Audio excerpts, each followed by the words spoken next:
My name is Aliena of Shiring. I'm the daughter of the Earl Bartholomew of Shiring.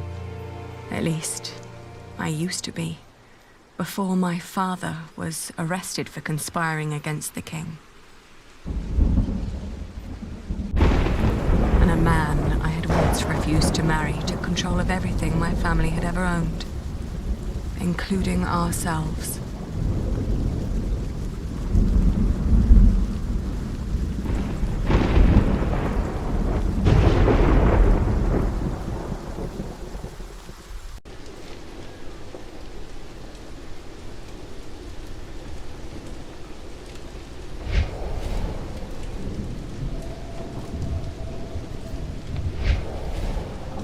Where's the girl? She is where you put her, you fiend.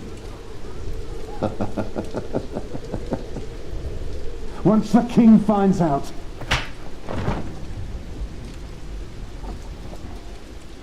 Here's the key. Now go get her, I'm starving.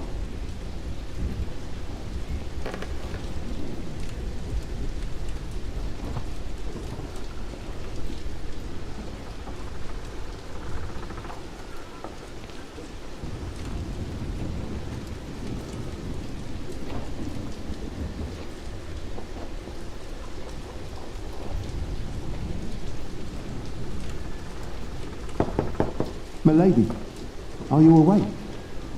William Hammerly is back. He wants to see you.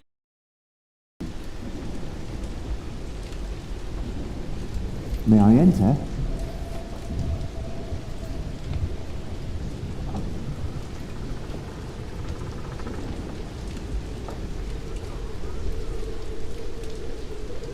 Please, you mustn't make him wait.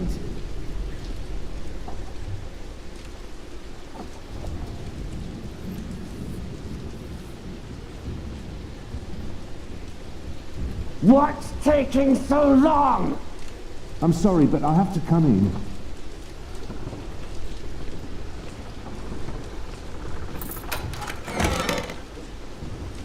Thank the Lord. You're alive. Of course. Why wouldn't I be? Dear God! Did he hit you? Well, I suppose he's getting more daring now that his father is about to see the king. This is taking too long. Go get them. Right. Milady, I must ask you, do not provoke him. Not yet. Not until you're properly armed.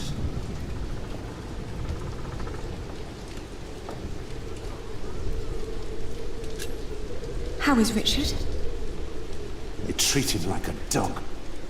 I gave him a cloak so he wouldn't have to freeze through that storm. There are weapons hidden in the yard. Near the gate, look for a red piece of cloth. Get down here, and no talking. And don't cause any trouble. I just cleaned my sword.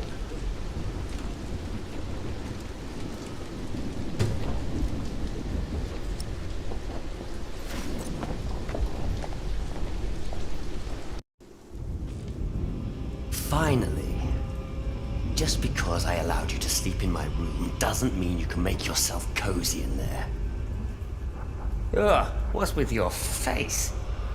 Your arrogance makes you ugly. Did you know that?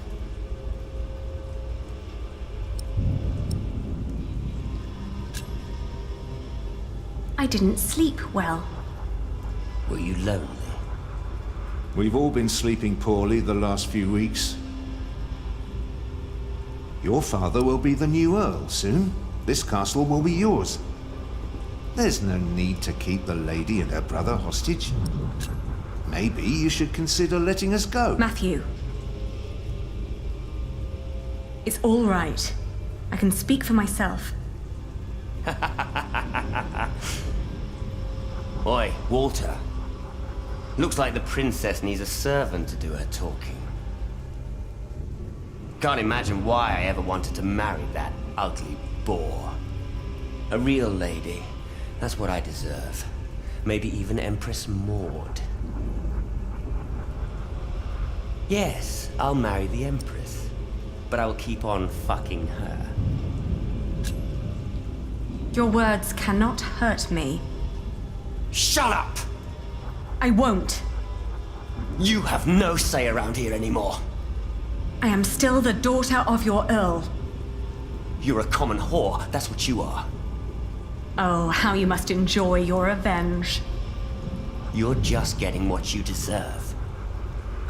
All this just because I wouldn't marry you. Shut up.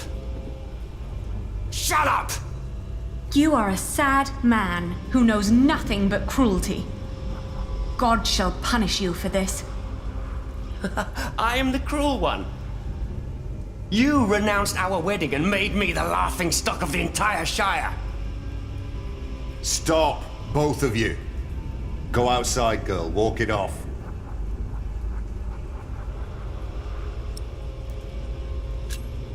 All right, I shall do so gladly. Anything you need, William? Tell the bitch to get me something to eat. I'm starving. You heard him. Go, now!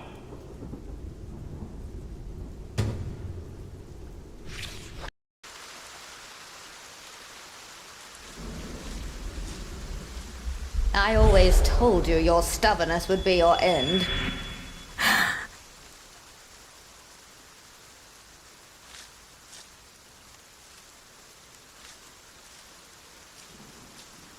Ali? What are you doing here? Shut up. And you get the food.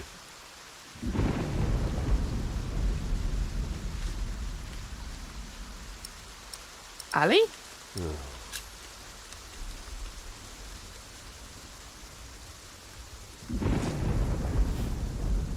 Richard, Did they let you go? Have you sided with them? don't be ridiculous. I will never succumb to these beasts.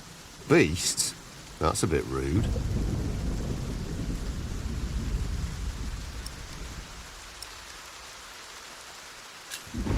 Have you seen my red scarf? Is that all you worry about? I think Matthew had it last. He said he lost it somewhere. Then ask him. I'm busy trying to come up with a plan. How are you managing? I'd be managing a lot better if you gave me a sword. Did he say something funny? That boy with a sword. Look at his back. He can barely lift his own head. Teach a chicken to fight, might as well just step on it.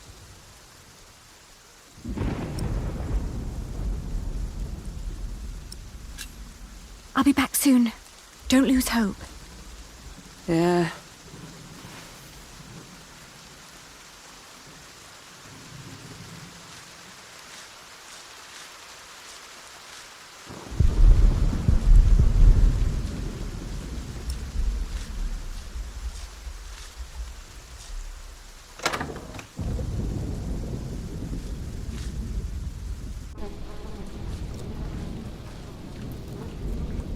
Oh!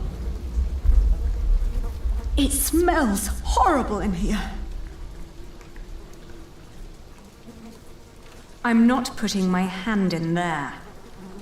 Disgusting.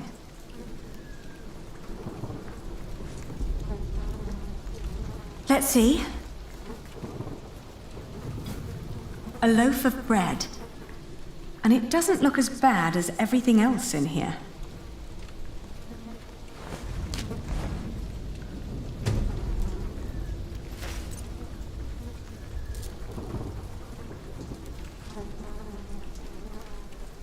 Mealworms.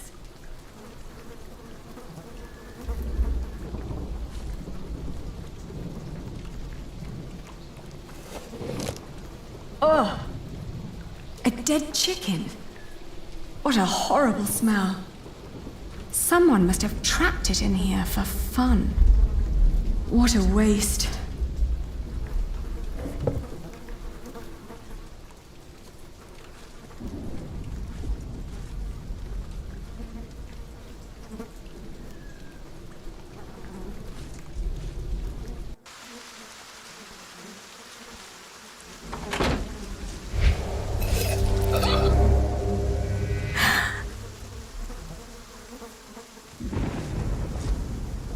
Flemish, here, girl. Don't you recognize me? Ah, good girl. It must be hard to catch my scent in this rain.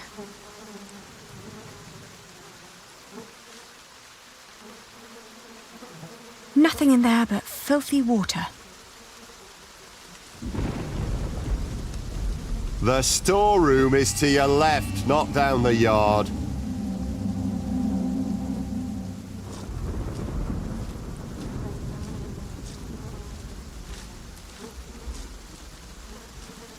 Nothing.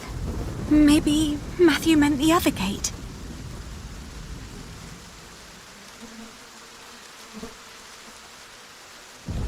You heard me. Stay where I can see you.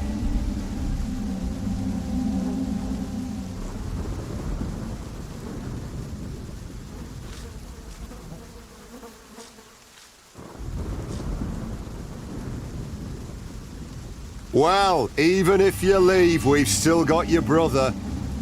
I can't leave him.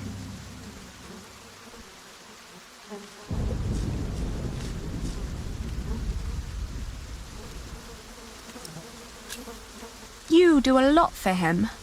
Tending to his horse, watching his prisoners. What do they pay you? Why do you keep asking me that? I might be able to pay you more. Right. Tell us. How much do you want? Maybe I don't do this just for the money. I don't believe you. What else should you gain from being cruel? An apprentice. Unlike you, Percy Hamley likes the way I've been raising his son.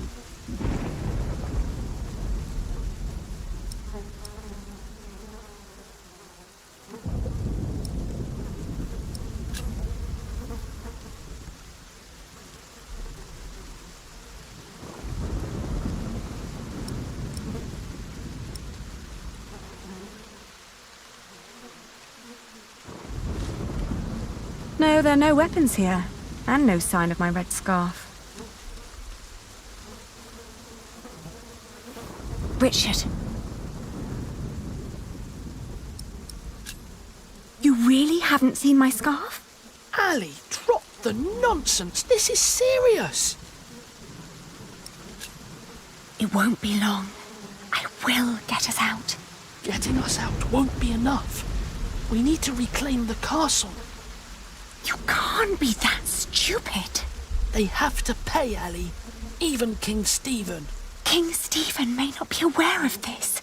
He needs to know the truth about these people. Trust me, Ali. I have a plan.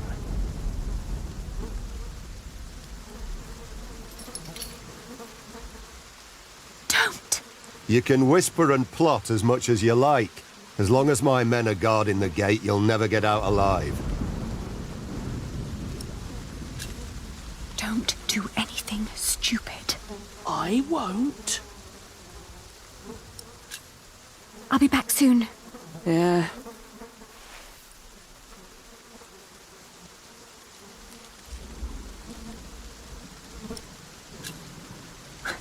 Don't act as if you've never had a heart. I see how kindly you treat his horse. You want me to let you go? Yes. Of course. It would be the proper thing to do. There is no humane reason for keeping us locked up. Can't. Why not? Because Bartholomew is still Earl. Can't have his brats running around causing a ruckus. I don't get paid to be careless. You will go to hell for this. I've been hearing that a lot lately. It's true. People like you are bound to suffer eternal pain. It's what makes this world just. Oh, I didn't know. Guess I'm just not one for deep thoughts like that.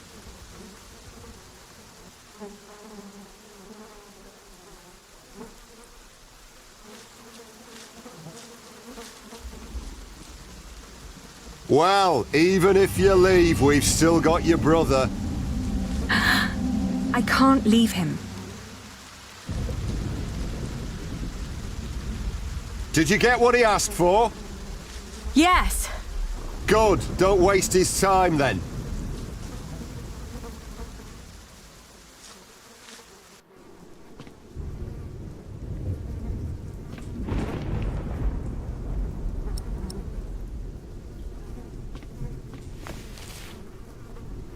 Your food. Is that all? After your knights raided the castle, this is all they left. There must be more.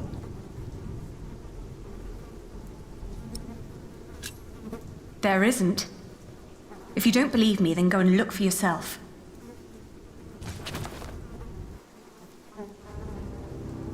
You really think you can play your silly games with me?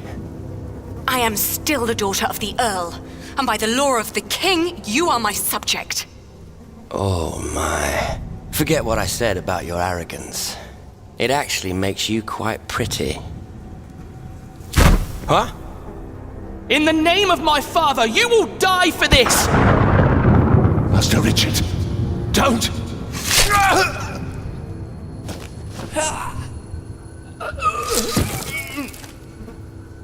Stupid boy.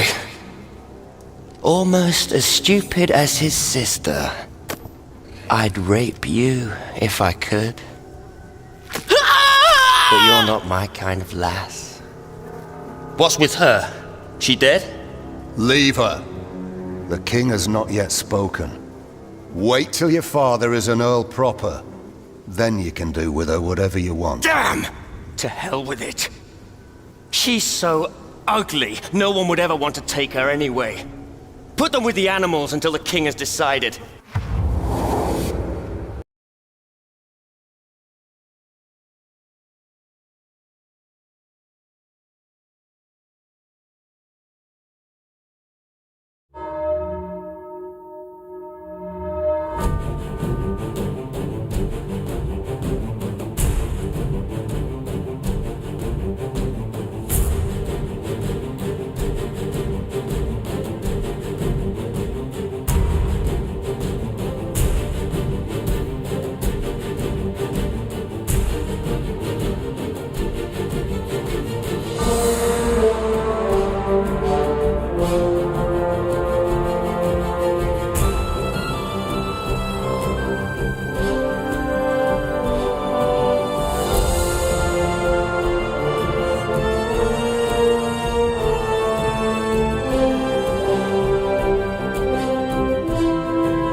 Richard! Richard! Wake up!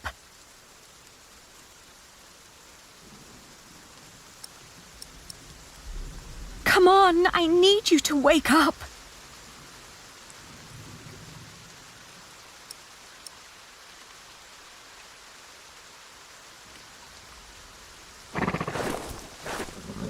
It's just out of reach.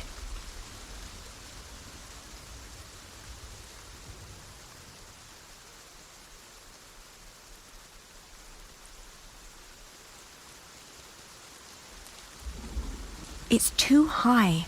I'm chained to a post. I can't reach it. If only it was closer.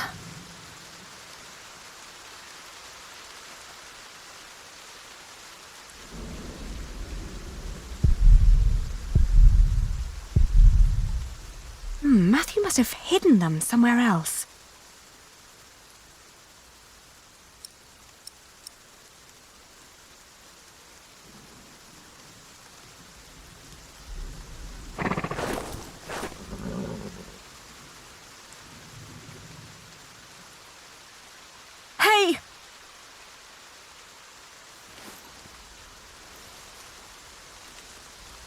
Ali? Ali, my ear!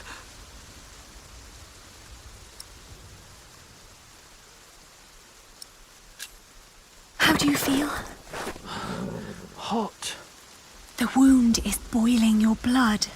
We need to get you someplace dry and cool so you can heal. Ali, they shackled us. I will die here. Calm down. You'll only make things worse.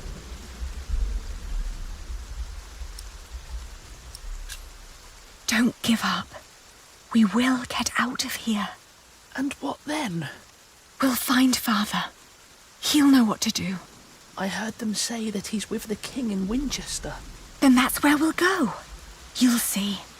He'll make things right again.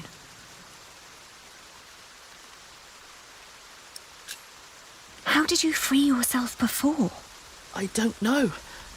When they put me here, they had the shackles fitted to my ankles. But today, I somehow managed to slip through. These 3 weeks must have made me very determined. Yes, and very thin.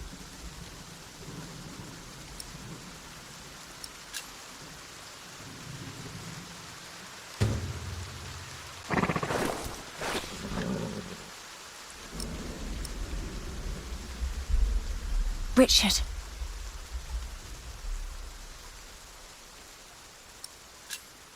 Don't give up. We will get out of here. I don't know.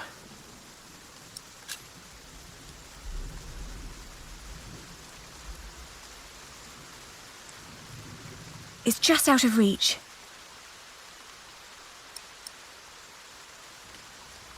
Richard, throw me that horseshoe. It's not hard enough to break the chain. I already tried. I'll think of something. Just give it to me.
I'll open yours next.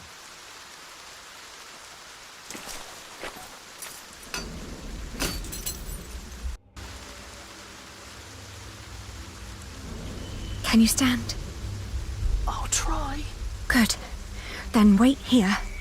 I'll find us a way to get out of here. Let's take his horse. Yes, good idea. But first we need the weapons Matthew hid for us.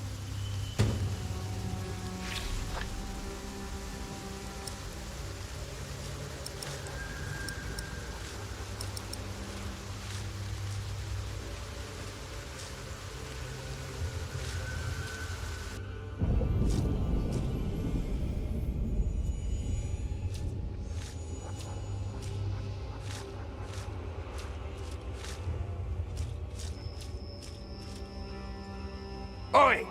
Who goes there? It's the girl! He said we should stop her at all cost. Come here.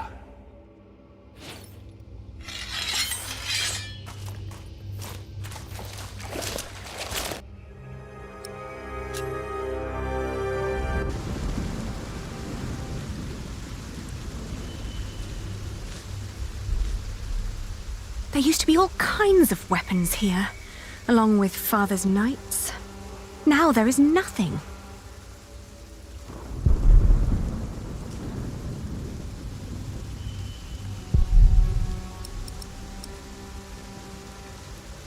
Where is that red scarf, Matthew?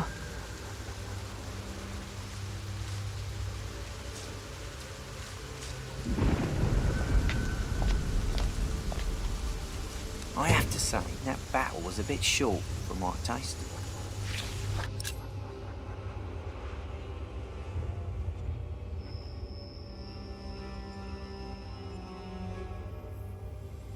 The knights weren't prepared and the peasants scattered like chicken.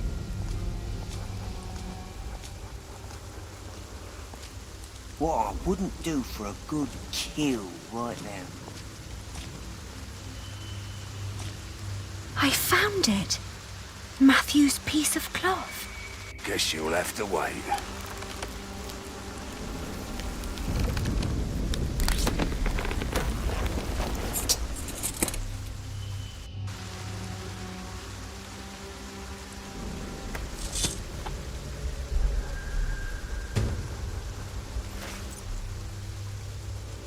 Try to stay sharp.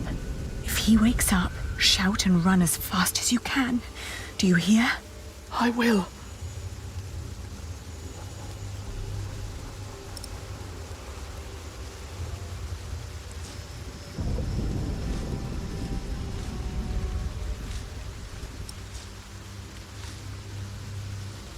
Please, take us away from here.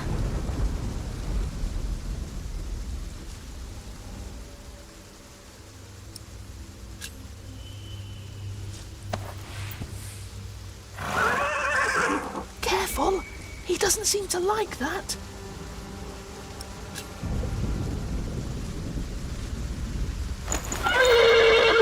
Whoa, easy. Easy now. What are you doing? The horse nearly woke the guard. The knot is too tight.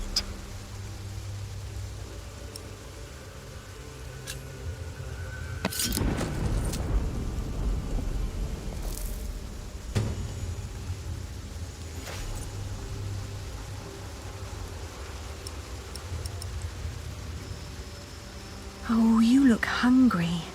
Want to eat?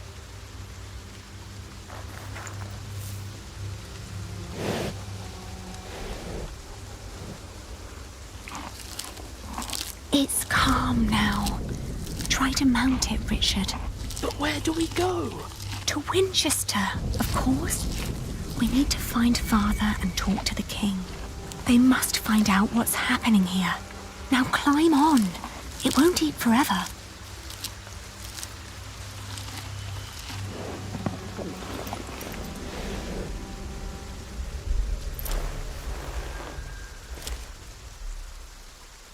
Now me.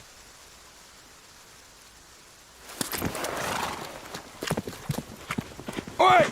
You there! Stop! Cut 'em off!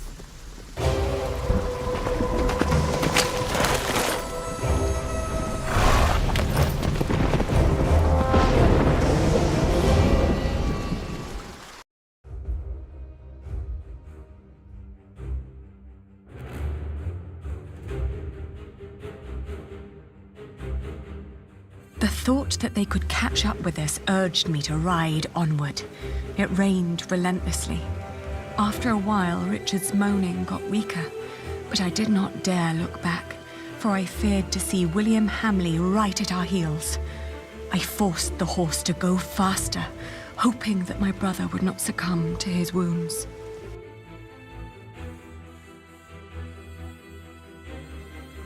We headed toward Winchester.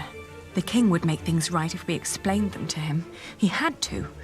It wasn't long until Richard almost fell off the horse. Touching his forehead, I realized he had a high fever. His mutilated ear was red, hot, and swollen. A sound startled me.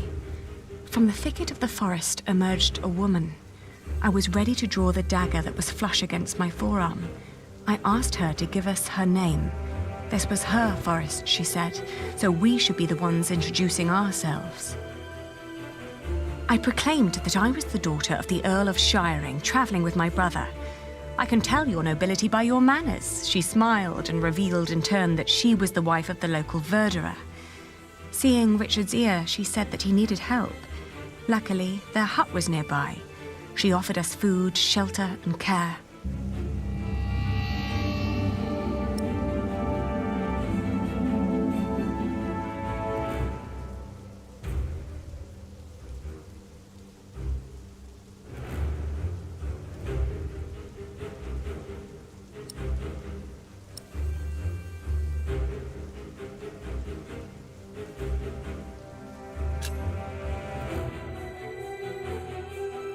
We followed her to the hut. It was further than she had led us to believe.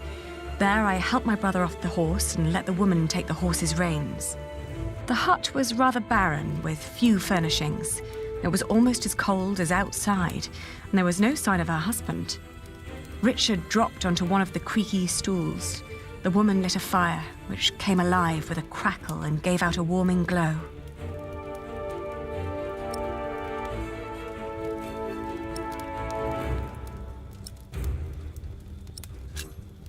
I raised my voice and repeated more urgently that if we didn't act right now, Richard might die. At my words, the woman seemed to wake up from her absent-mindedness. She nodded towards the fire. There was a sound outside, but she distracted my attention by turning to Richard. She started to explain that to close a wound, one must gently press a hot piece of metal against the flesh. This will stop demons and bad smells from entering the body. The woman's eyes kept darting to the door, so I turned my head to see what it was she was looking for. The moment after I'd turned my head, my own knife was pointing at my face. She'd noticed the dagger in my sleeve and had yanked it out before I knew what was happening. She apologized. It's a tough world, and it's eat or be eaten. There was another noise outside. "He's here," she said.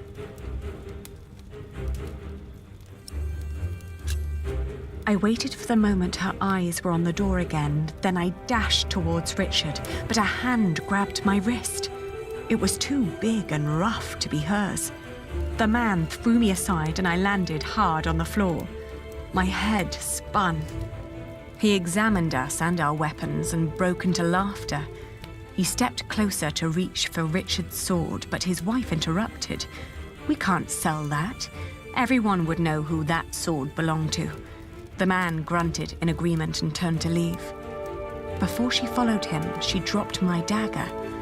"Burn out your brother's wound with this," she said. We heard the whinnying of William's horse and the stomping of hooves from outside. We stood frozen until Richard told me to go and have a look. As I did, the outlaws were long on their way, and our mount with them. The hut probably hadn't belonged to them in the first place, but at least it meant a roof over our heads for the night. The fire was still burning. We had no other choice but to trust the word of the outlaw. The heated dagger trembled in my hands. "Do it, Ali, I can take it." Richard tried to sound brave. A horrible hissing sound and the smell of burnt flesh filled the hut when the blade touched his ear. But it seemed to work. For a few hours I guarded the door while Richard slept, but soon I fell asleep too.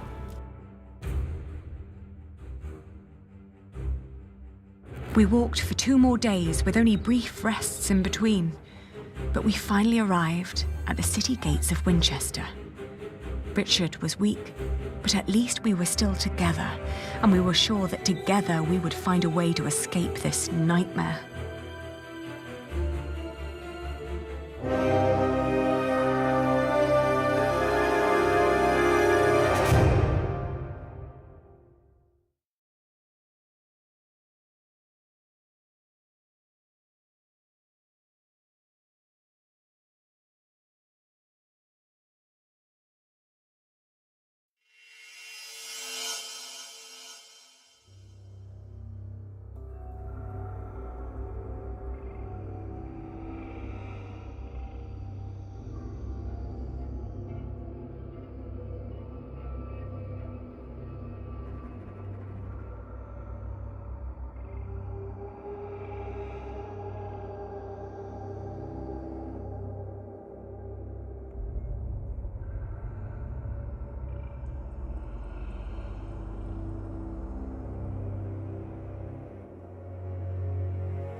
made it.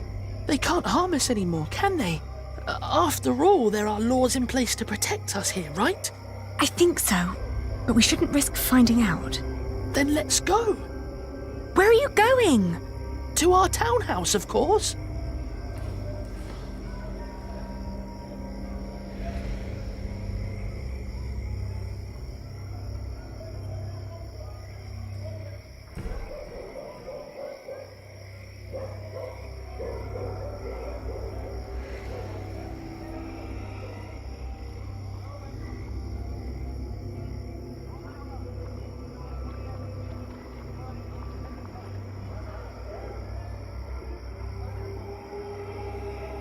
I should get Richard first.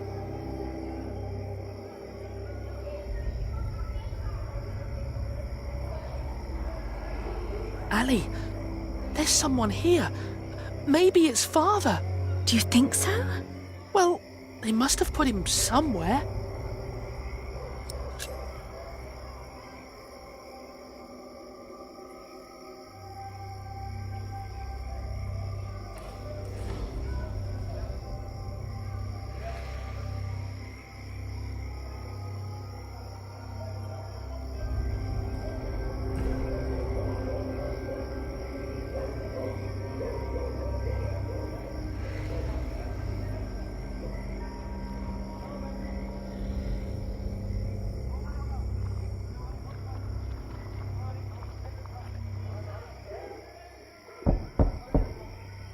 Who is it? It's Percy Hamley. Hide! What? I'm going to chop off your hand if I find you, bastard. Shut up! Get back inside now. Don't ever let anyone see you lose your temper like that. We don't know who's part of the court yet, so be careful, be polite, make an impression. They all need to see you dance with the king every day until he's made you an earl. I saved him from Bartholomew's rebellion. Shouldn't that be enough? Give them a reason and they won't make you earl. That cannot happen. They took our house. They really took our house. We'll have to sleep somewhere else then. I can't believe it. Come now, before anyone sees us here.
Let me. I am the son of the Earl Bartholomew of Shiring. Open up! Why should they let us in? Father's not there, Earl. Shh! Someone's coming to the door. Yes? What is it? Anything wrong? Well, there is. We are about to sleep on the street. So, please let us in. Oh, I'm sorry, but we'll be going to bed now. Good night. How dare they? They're not bound to us, Richard. We need to find somewhere else.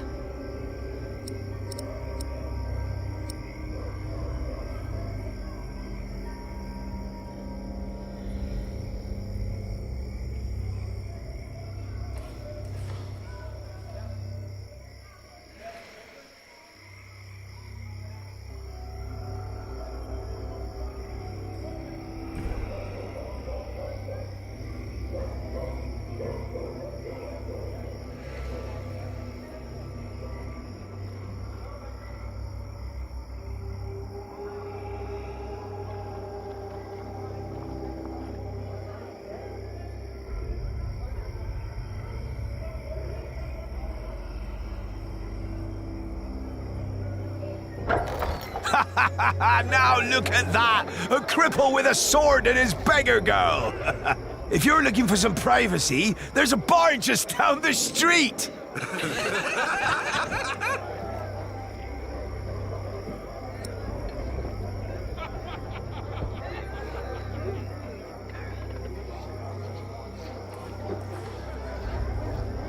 We don't sleep in barns. We're nobles. Whatever makes the moon, boy! I've had enough of this.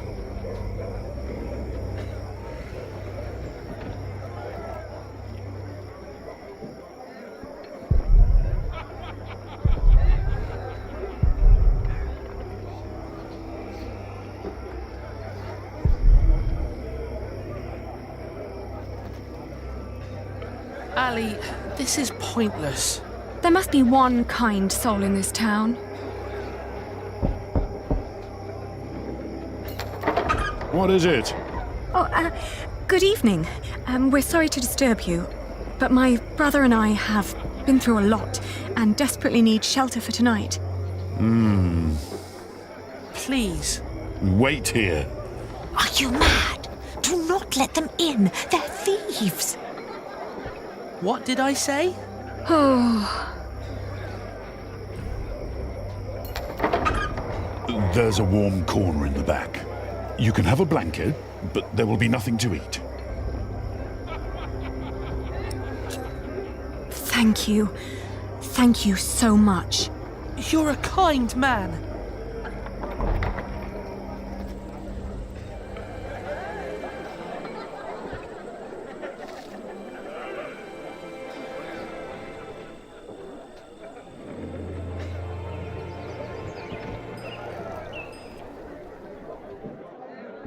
When I woke up that morning, I was alone.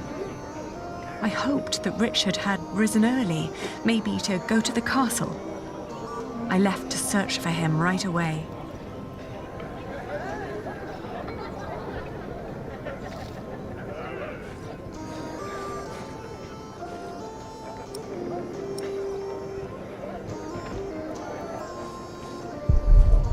That old man had quite a bit of fight in him, I heard. They whipped him for days. And when it was over, he just asked for a mug of wine. Didn't beg, but asked, "Hurry up, I'm thirsty." Like it was some kind of feast or something. Makes you wish he was still on our side. What a shame. Nah, he's not fighting. He's giving up. Burned down to the stump he is. Nah. Giving up looks different. Not if you've lost it all. Heard he even sacrificed his own children. Thought he knew better than the king and paid for it. Can't make myself feel for a bugger like that. They're talking about father.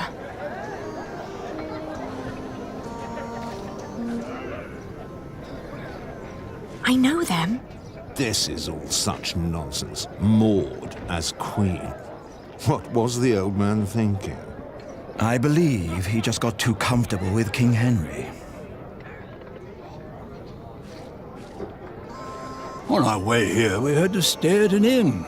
They made us eat peasant food. Gruel? Not a pinch of meat. Isn't there a law against that?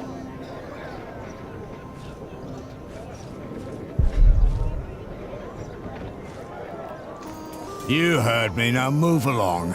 Get out of my way, guard. Every citizen has the right to petition the king. But the poorer sort are generally not foolish enough to exercise that right. What are you saying? You're talking to the son of the Earl of Shiring. I'm his daughter. If you don't let us pass, we'll have you locked away and make you rot in a dungeon. Like your father, you mean? What? You know where he is? Of course. And you should too, if you're who you say you are. He's in the jail right here in the castle. How do we get there? Go left before the gate and cross the yard. You'll need to talk to the jailer, though. His name is Odo, and he's got deep pockets. Deep pockets? Well, you lower sort cannot expect any favors for nothing. Better get used to it if you want to survive. Now, clear the way. There are people who want to see the king.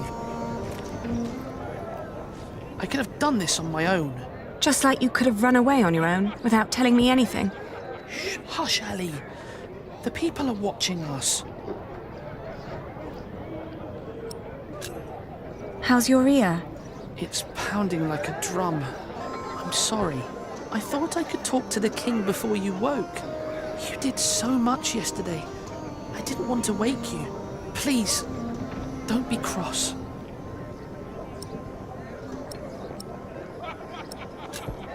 That was sweet of you, but also very stupid. Oh, don't give me that look. Sorry. Shall we go and see Father now? Yes.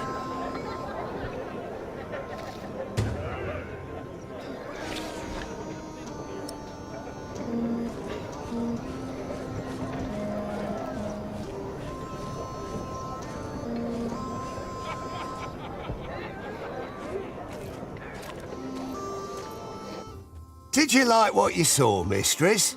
Of course not. But my husband seems to be in good health. I hope it'll stay that way. I hope so too, but, you know, nowadays good food is just so hard to come by. Oh, you're so kind. That'll help to keep him fed for a while, surely. Take good care of him. I'll be at the market. Will do.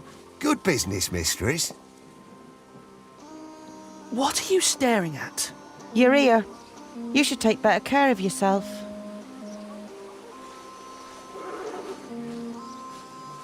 What was that all about?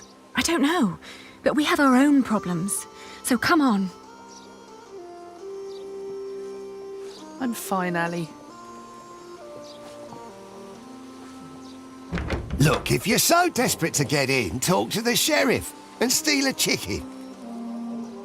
That is, first steal a chicken, then talk to the sheriff. I'll take care of the rest.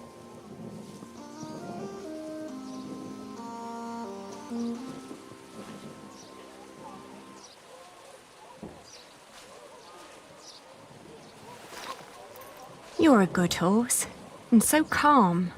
I can tell the king's men are far better caretakers than the Hamleys.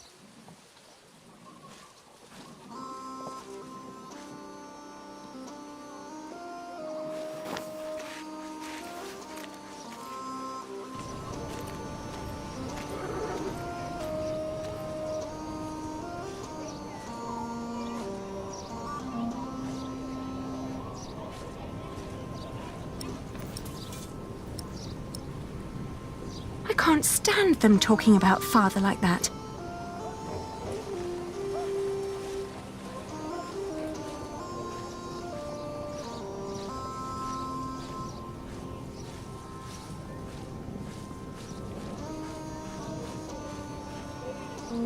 Well, they aren't allowed to eat our food, but they can make us eat theirs.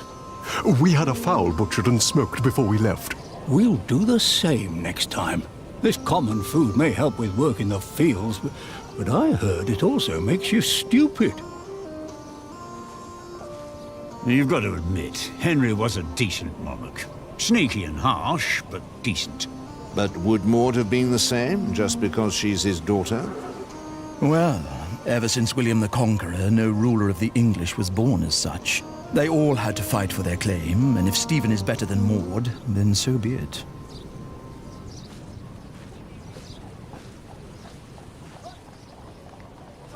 Ali, we can't go. We need to see Father first.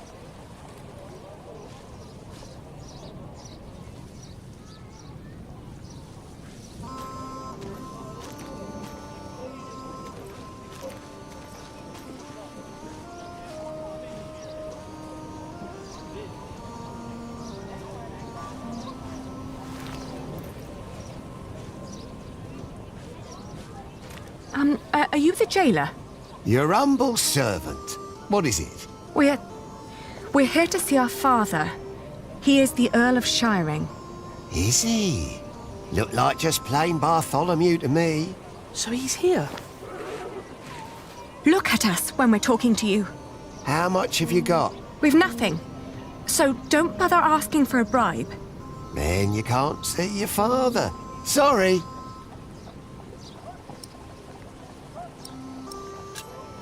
I'll get a penny, and I'll bring it to you as soon as I can. But won't you let us see him now, just for a few moments? Get the penny first. Shouldn't be too hard. One of you must be worth something.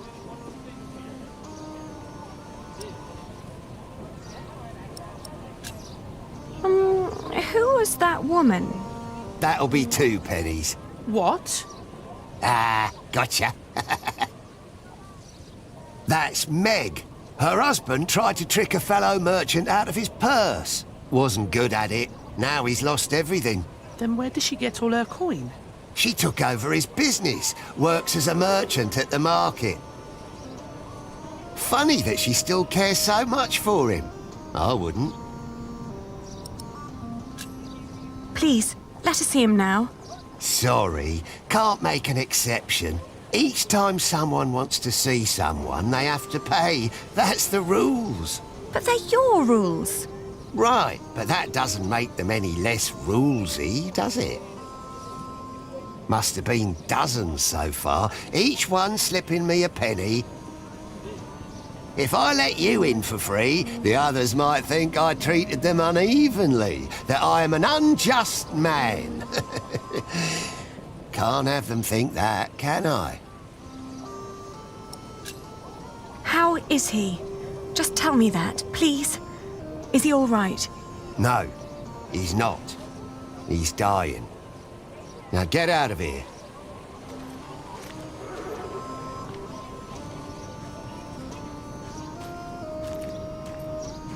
Are you crying? Didn't you hear what he said?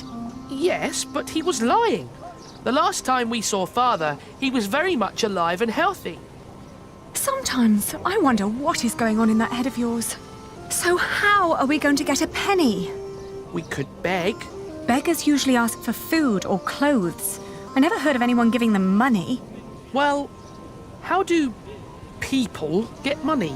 The king gets money from taxes, lords have rents, priests have tithes, shopkeepers have something to sell, craftsmen get wages, and peasants don't need money because they have fields.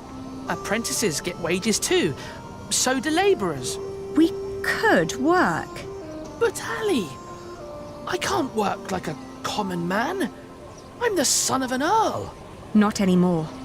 You heard what the jailer said. We're no better than anyone else now.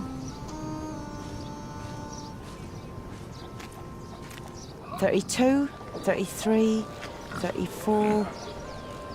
You sure this is right? Don't patronise me, Meg. I just want to be certain. I could use a new pouch, but no. See? You've We just nothing need to to worry find about. out where to go. Your business will be in good hands. Let me see yesterday's list again. All right. Excuse me, mistress? Oh, I've seen you before. You're going to see someone in the jail, right? It's the only explanation why they'd let you enter the courtyard dressed like that. That wasn't very nice. What is it? Could you lend us some money? Unlikely.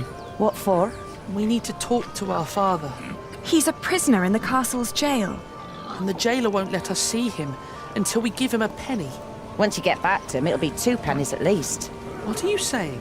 Once Odo sees that you really want something, he'll start overcharging for it. In the end, he's just another businessman.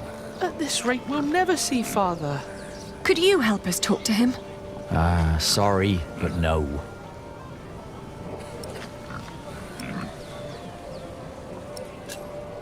Oh, what were you doing at the jail? I'm sorry, I didn't mean to pry. You know, my husband is a prisoner as well. He used to run this business, but he was caught selling underweight. Now I have to travel to Flanders and tell my husband's agents that they don't need to worry. Leaving my entire business in this man's hands. A wise decision. A man whose calculations leave a lot to be desired. I tell you what, I will give you enough to pay Odo if you help us count the fleeces inside. Do you know how to count? I told you my calculations are right. There are 23 sacks. Yes, we know how to count.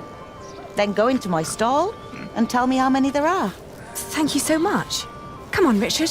Let's do this together. 1, 6, They've put Father in jail. 13, 14, 20. All right, I got it. I'll tell you when you're done.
How many have you got? 23. Are you certain? I think so. Please, count again. What? Why? To make sure you were right the first time. Only if you do that too, Ali. I will. 1, 2, 8, 9,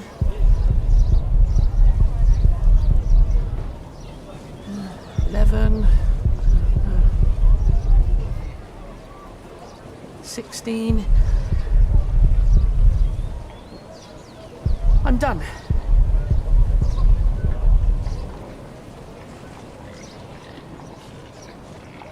And now? Still 23. Let's tell them then. We're done. Good. So, tell me.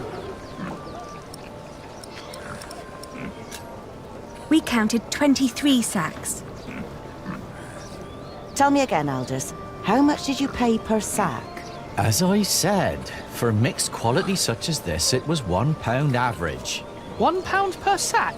Ah, selling wool is good business. With the coin you have here, this means...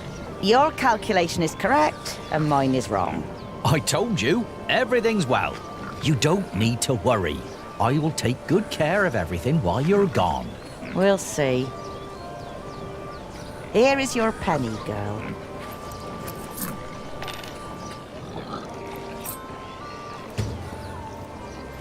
If you're smart, you'll find out what Odo wants more than money. Then he might not ask for so much. What would that be?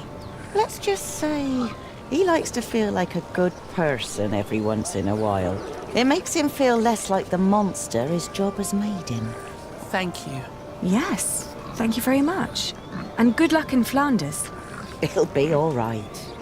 You really gave them money? I can do with my coin whatever I like, unlike you. So don't follow my example. I won't.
Here. Well, that's one for you. It'll be 2 pence if your brother wants in as well. Are you mad?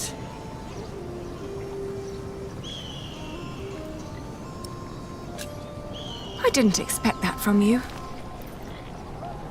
Why not? I thought you were a decent person.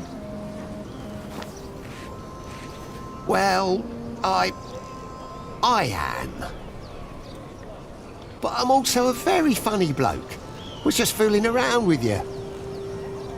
You can get in for free, of course. Have fun seeing your father.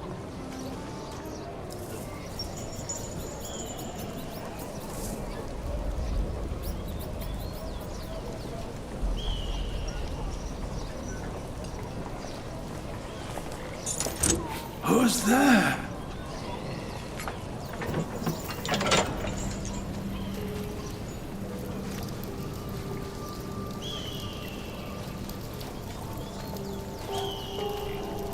Father? Alina? Is that you, Alina? Oh, Father. What have they done to you?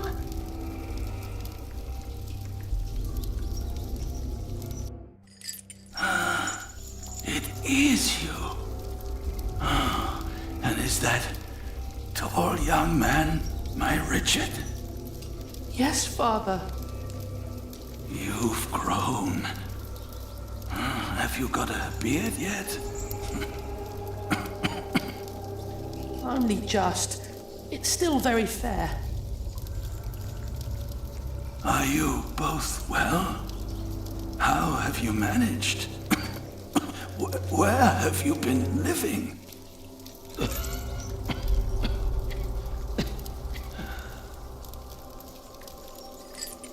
They wouldn't tell me anything about you. It was the worst of the torture.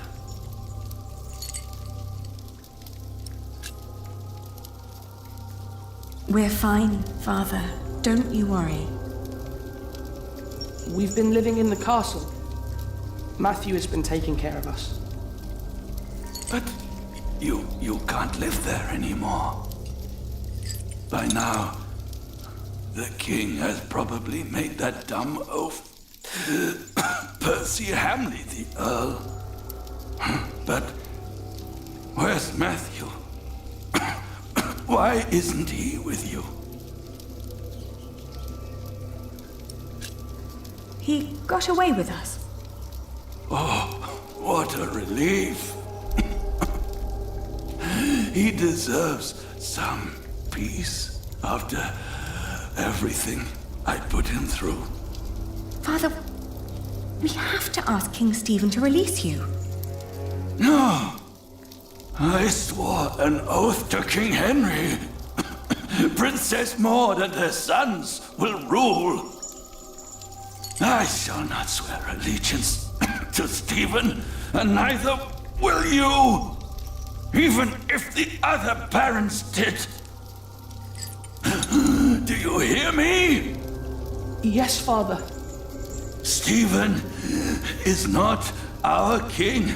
Not mine, and not yours.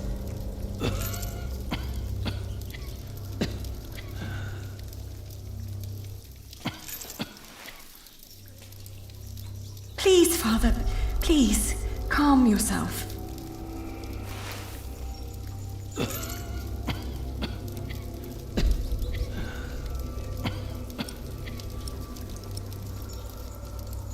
I'd rather not alarm anyone. No, I must hold on to it. How can they make him sleep here? Does the king know? If he knows, then he's no better than William Hamley.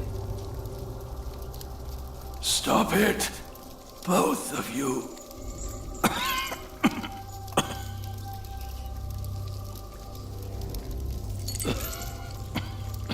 Father! Father! Ali, quick, get him something to drink.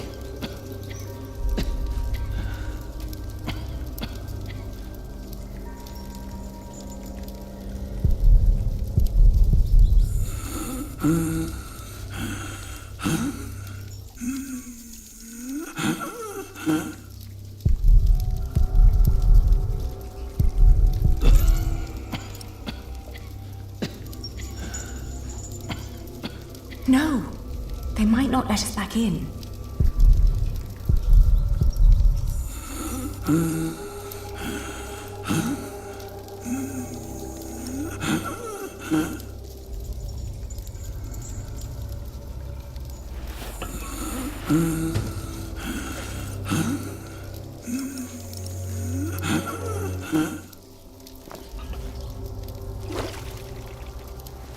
Come on, Ali.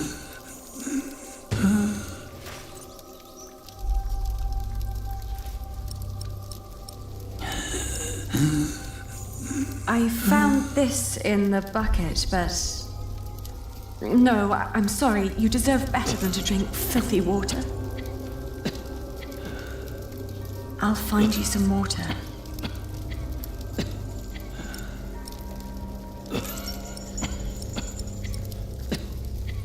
I'll find you some water.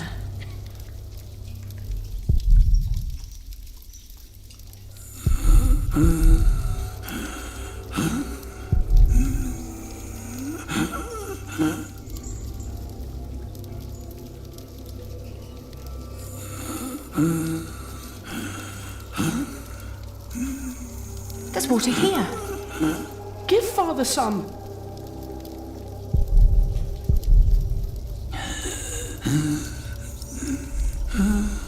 Maybe I should pour the filth back into the bucket and take this instead. There must be something better.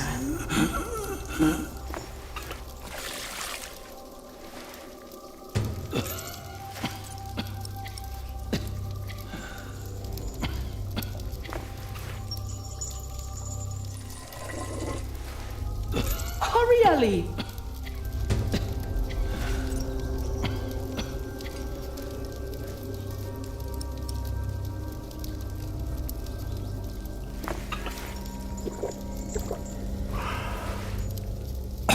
Thank you,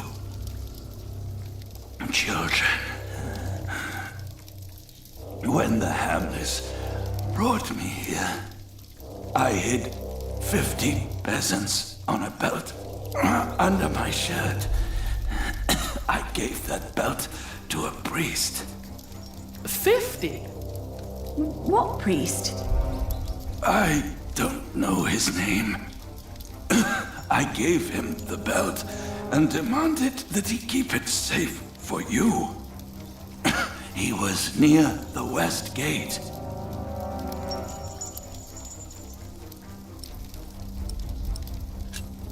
What about after we get the money? What should we do? Your Aunt Edith lives in the village of Huntley, on the road to Gloucester. You are to go there. Richard, You will be a squire to her husband, Sir Simon. You will learn the arts of knighthood. Aliena, you will be lady-in-waiting to Aunt Edith until you marry. What about you?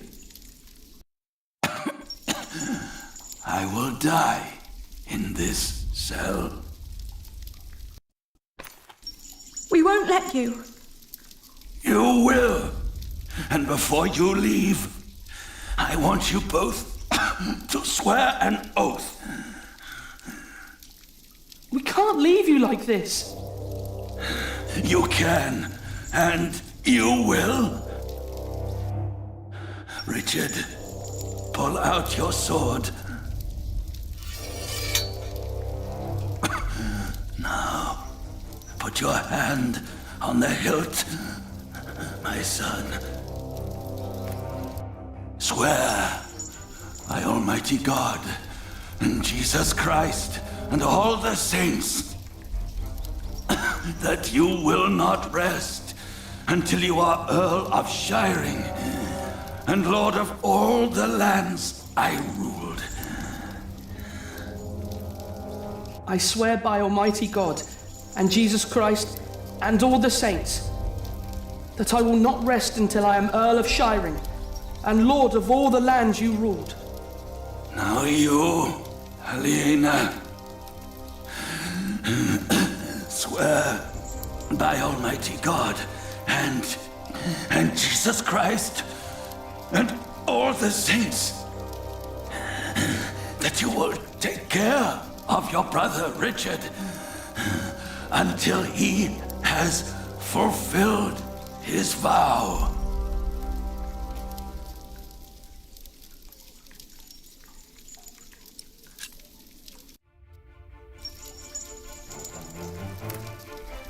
I swear by Almighty God and Jesus Christ and all the saints that I will take care of my brother Richard until he has fulfilled his vow. There. Now, you need never come to this place again.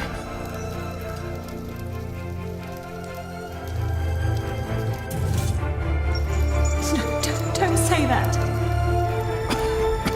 You have promised to rebuild what we have lost. Today, I will confess my sins, pray for my soul.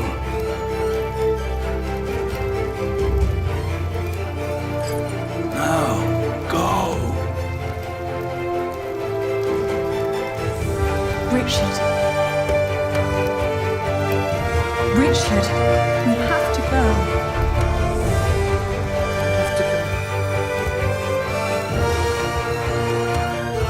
Guard! Open up!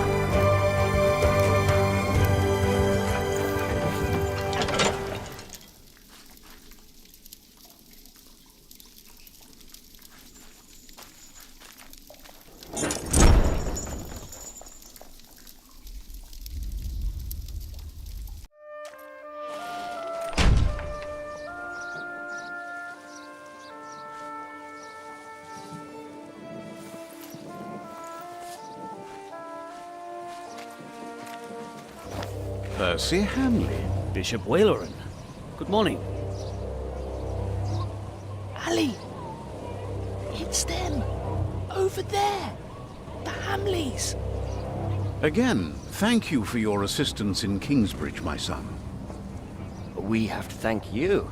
Without you, we wouldn't be here today. Right, Mother? Of course. Well, don't just stand there. Walk out with me, but very calmly. We can't let them see us. Oh, children, pardon me.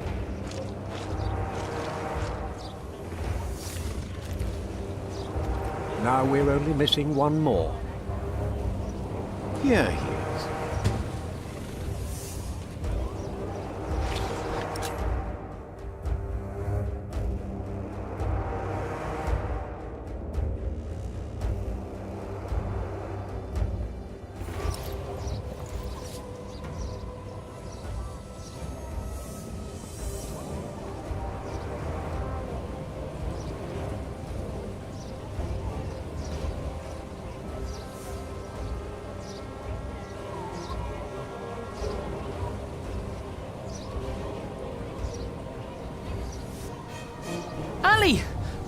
money! Those horrid people are about to talk to the king. We knew that they would, didn't we? Yes, we did. Father was right.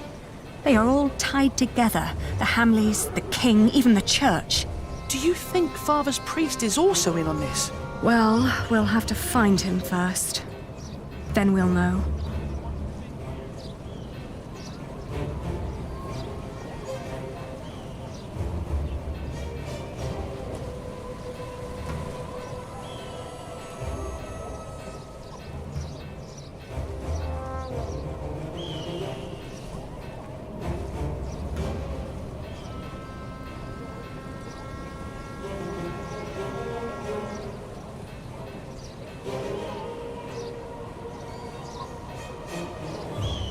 Excuse me? Oh, more pilgrims? How wonderful, Brother Bernardus.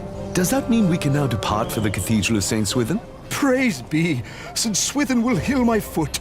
Ow! And my eyes, Brother Bernardus. Praise be! But we're not pilgrims. We are looking for a priest our father met right here, at the West Gate. It was about 3 weeks ago. Sorry, my children. We only just arrived here. We are here to visit the shrine of St. Swithin. Surely St. Swithin will help you with your ear, my boy. Praise be! Oh! I'm so happy my foot is going to be all right. Can you see other pilgrims already, Brother Bernardus? Not yet, Brother Peter, not yet. We can't leave yet. Ah, look at that handsome young man. Good day, my ladies. So well spoken. And look, he even has a battle scar. Like what you see, handsome. You can ride 2 of us, young lord, if you can pay. Have you seen a priest? Our father met him here at the West Gate. He owes us money. Oh, you're talking about him. That's where he got all that money. What? He even paid for Mary's dress. He didn't want to at first. All she had to do was stroke his bald head. Where is the priest? What's his name? Don't know his name, but he's a regular at that one inn. The Boar, close by the North Gate. Smells like piss there. Shall I teach you, love? How to fuck a man? Or a woman? You can make a fortune with that little mouth of yours. But in a year, you'll look like me.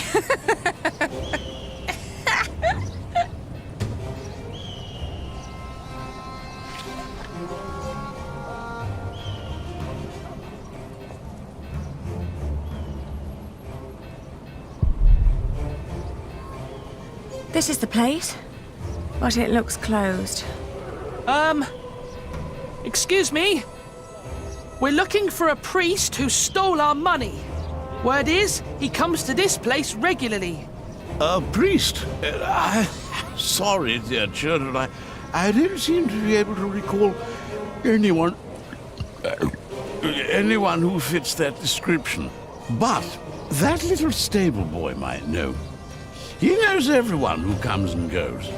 Oh, where can we find him? When he's not working at the Boar, he's doing small chores round town. He's always busy, the little chap. Wears a green cap. It's adorable, I tell you.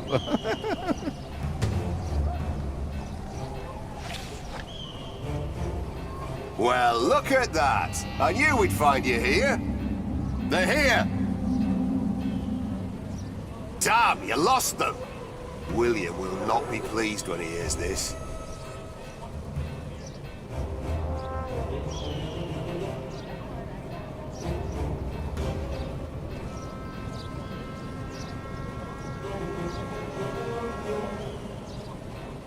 That's what you get when you work with half-wits.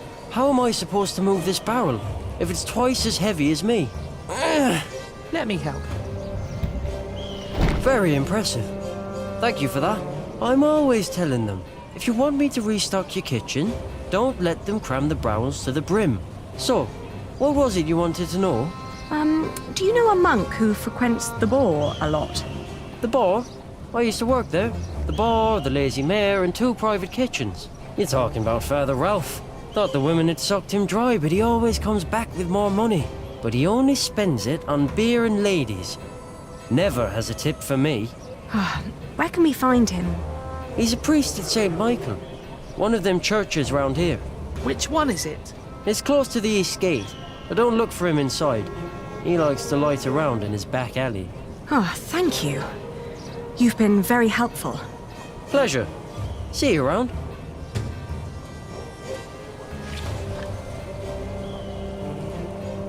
That's them!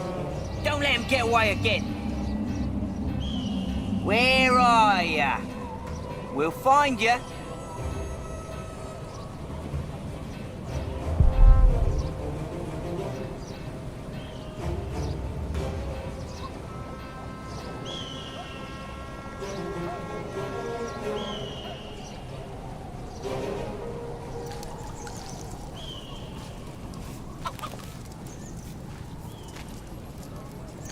Are you Father Ralph? What if I am? Does that mean yes? I guess so. He's the only monk around.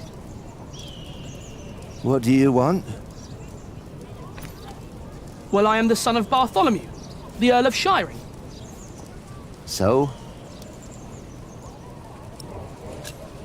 Our father gave you money for safekeeping. I don't know what you're talking about. What do you mean? I mean, I don't know what you're talking about. Now piss off.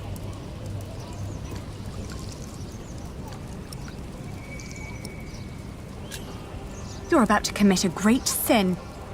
If we don't get that money, we'll starve. Start begging for alms then. You may not know it, but a lot of people live that way.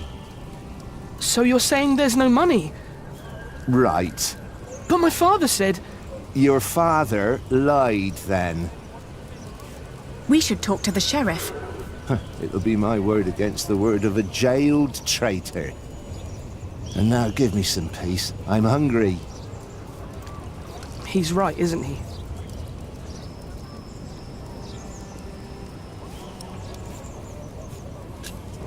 We need proof that he's lying. Like what? Maybe something he recently purchased that a monk couldn't normally afford. That's smart, Ali. And then? I don't know. At least we'll be sure that he's lying, right? Maybe if we expose him, he'll give in. Are you sure?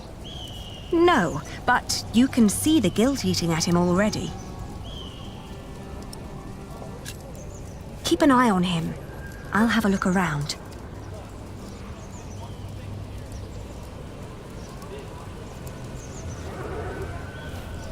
Ah, I've been freezing all day.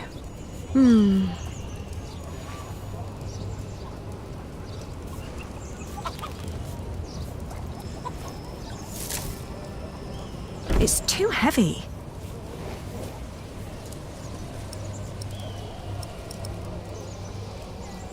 It smells like the monk.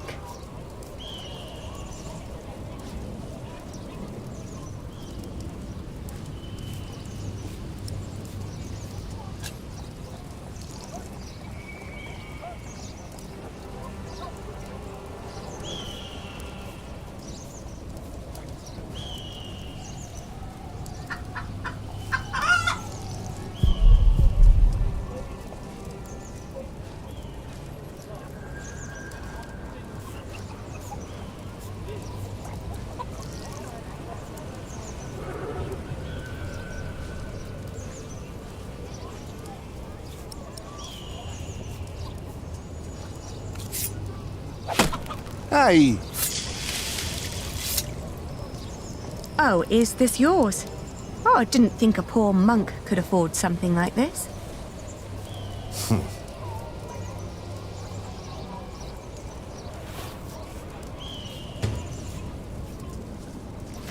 Richard, I found it! Oh no! He took all the money. What now?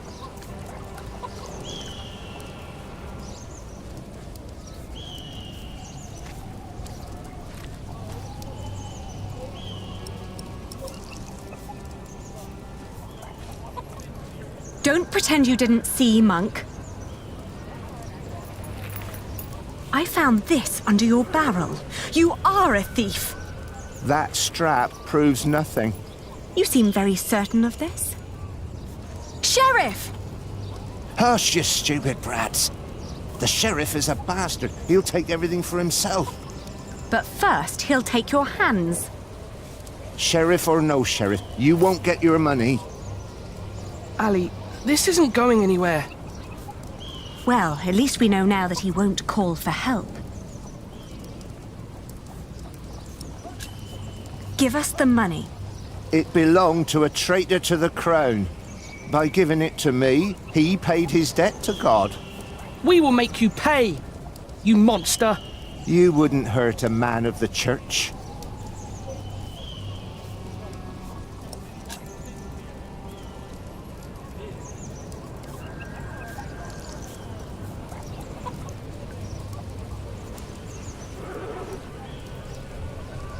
It smells like the monk.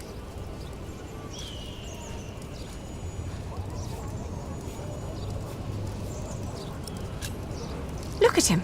He's just a bitter old man. He's no match for you. I can't just rob him.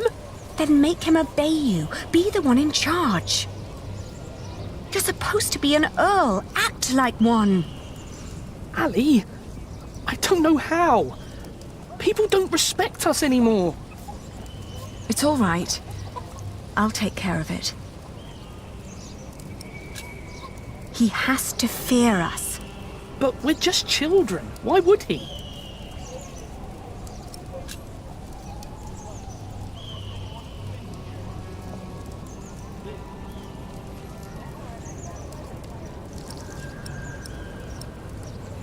No, but it's good to know that I have it.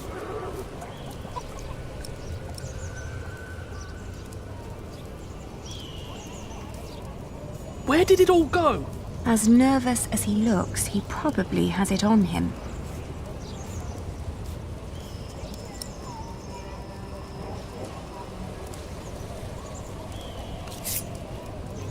I warn you, I have friends nearby. If you scream, I will show them your beer-soaked belt and tell them what a thieving liar you are. You wouldn't harm me.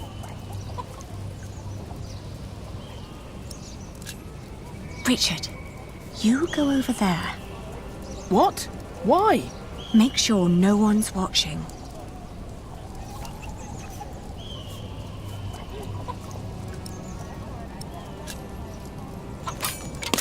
Hey! What? You're a devil! I'm going to cut out your eyes one by one. First, the left eye. No! Oh, please don't! Where's the money? Here, I got it on me.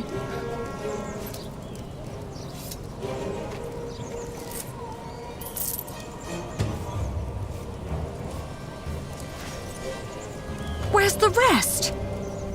Gone. Gone where? I spent it. Let's take what we've got and go. All right. I may come back one day, and then I'll collect what you owe us.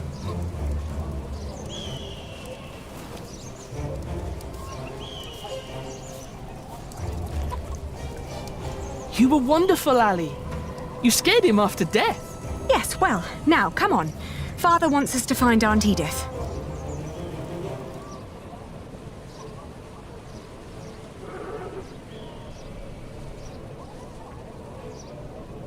On the road to Gloucester, my feet started to bleed. I remembered a cobbler who lived nearby in the town of Hastead who could sell us some boots. But taking the detour would cost us both money and time.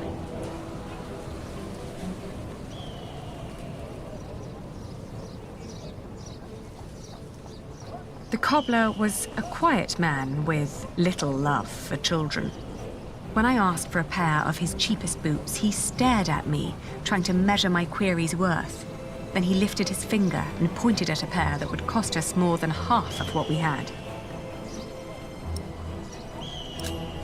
The cobbler surveyed us once more. He took in Richard's sword while listening to the impatient but uncommon way I talked. In the end, he held up the boots he'd been working on, unfinished, rough and frayed, then suggested a figure that was lower but still overpriced.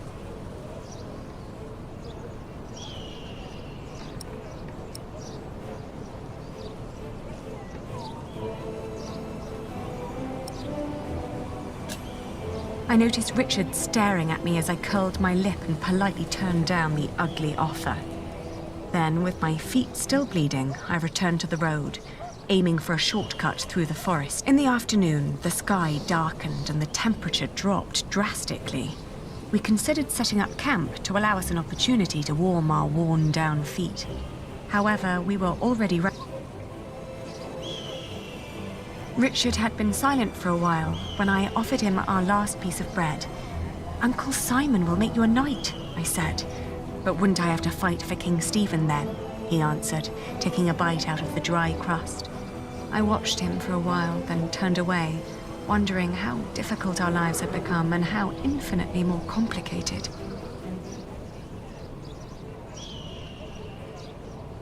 In the hills, there were a lot of poor, small holdings. We asked a shepherd for directions to Huntley. "It's just down the road," he answered. I thanked him and gave Richard a hopeful push.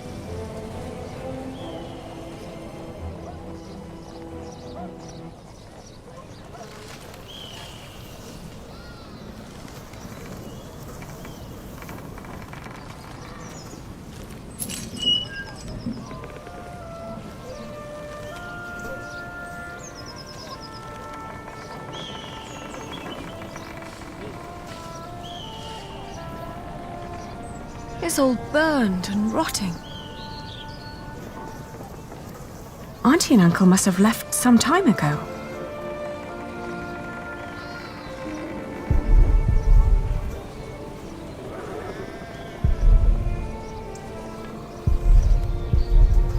Maybe they built their new home nearby. A proper one made of stone. They always had coin enough for a stone house anyway.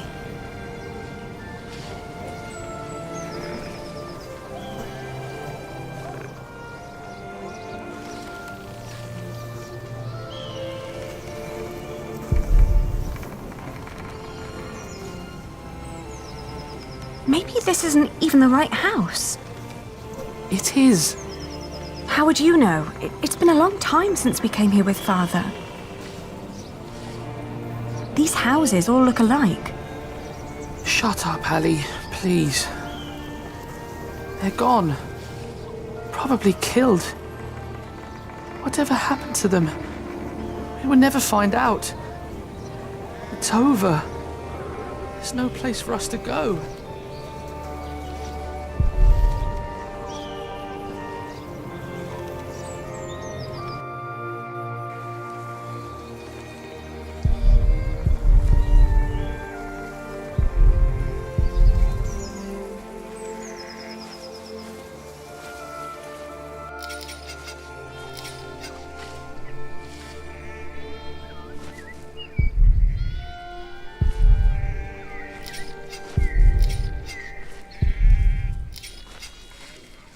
Oh, good day again.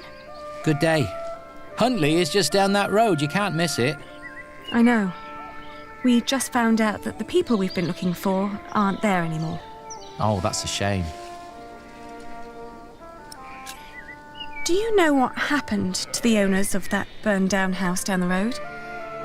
It's not Simon you're looking for, is it? Why, yes.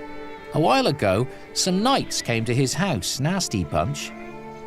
Burned it down, said he was part of some scheme against the king, like his brother, the Earl.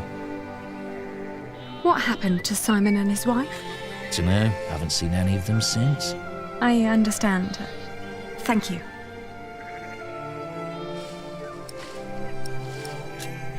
What are you doing? Getting all the work done. My wife is ill, so I have to do it alone. Needs to be done by nightfall, otherwise I won't get them to Winchester tomorrow. Why are you asking? We were supposed to live here with our uncle and aunt, but since they're gone, we need to find another way to get by. My prayers are with you.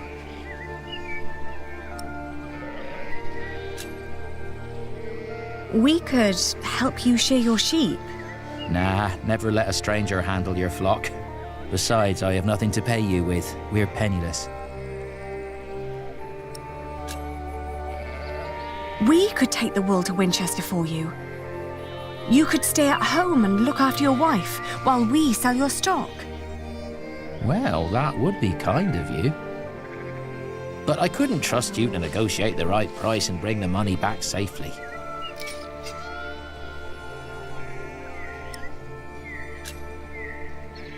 What if I bought the wool from you? You'd get the money right now and wouldn't have to go to market anymore. And whatever more we can negotiate will be the pay for our travels. Well, that's an interesting thought. But for that to work, you would need to buy my entire stock, and I doubt you have coin for that. Now let me get back to work. The sun will set soon.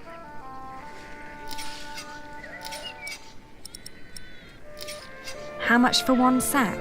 Just name your price. £1.50.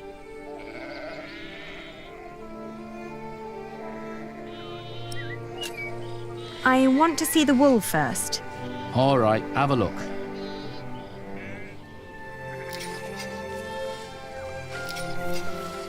Let's see. Huh. These fleeces are quite thin. I put the cheap ones on top, in case of rain. The ones deeper down don't look that much better. Well, I couldn't wait for the wool to grow any thicker. My family is hungry and weak. I had to shear my sheep early this year. All right.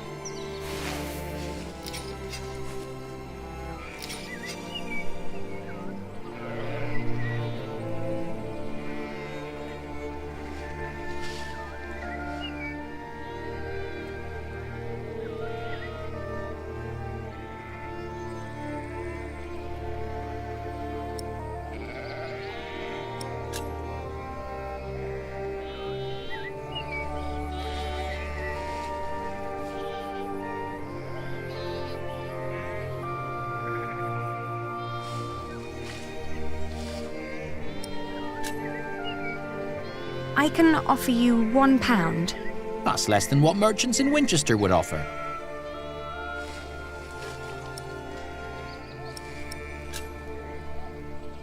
You can't expect me to pay as much as a merchant would. Why not?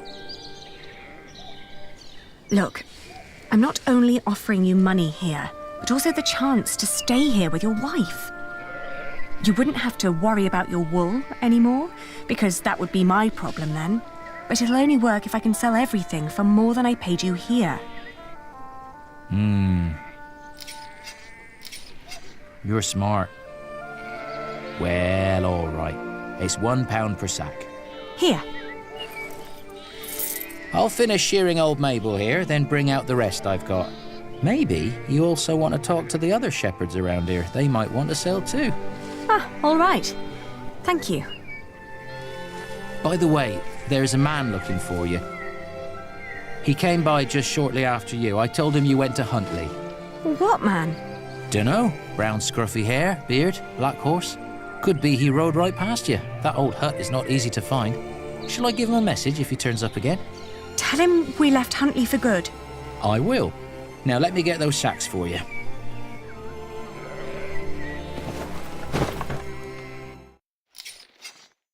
I wonder what Richard will think of this.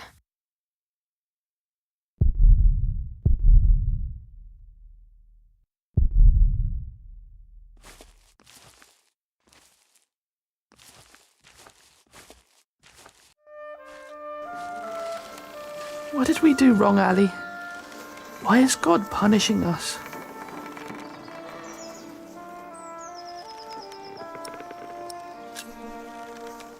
We will get through this. If we came this far, we'll get even further.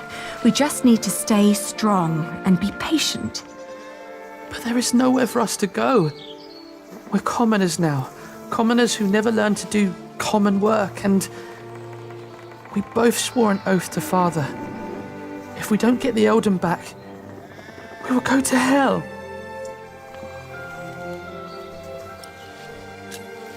We could become wool merchants. What do we know about wool? We know from Meg that a lot of shepherds complain about their walk to Winchester. What if we did that for them? What about me becoming a knight? Uncle Simon's not the only one who'd take you as a squire. If we collected enough money, we could pay another knight to teach you. It might work. Right? We've had some bad luck till now, but surely not everyone is a fiend. It'll take some time, but we should be able to gradually increase our income. All we need to do is have a lot of patience and pray to God. Ah! Richard! Lord Hamlet caught me riding the horse you stole from him. He told me before I take you back, I can have some fun with you. Get away from him! Ah!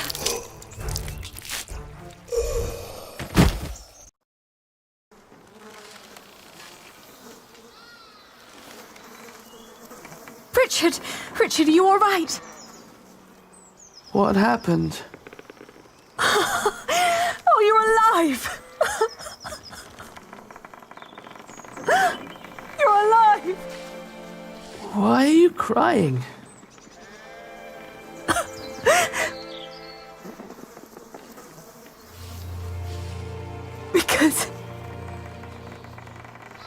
Because we are both alive.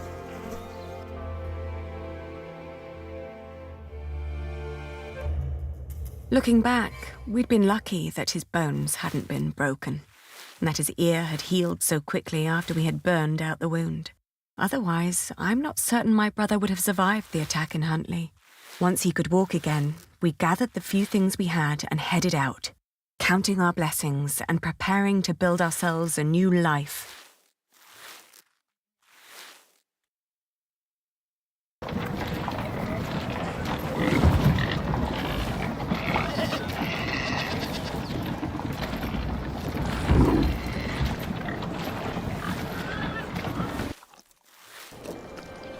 How's your wound doing? Don't worry, I'm fine. May I ask what you're planning to do with all that wool?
Mind showing me a piece of your stock?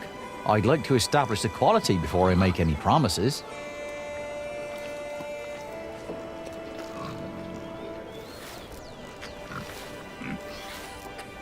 Pray that he'll pay what the shepherds promised. You think they lied to us? It wouldn't have been the first time.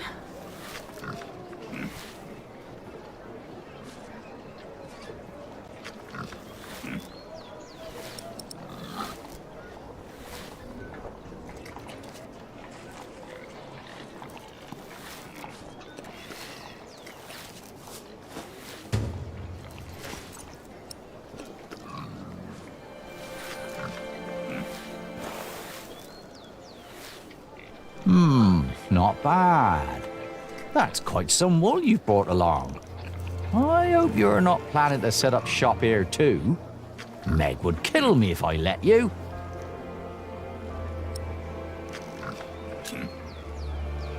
We came to sell this wool to you, not to compete with you. It comes from the shepherds near Huntley. They gave it to me so they wouldn't have to come here themselves. I see. All right, I'll give you £1 per sack for this. What? Only £1? Ah, that's a fair price.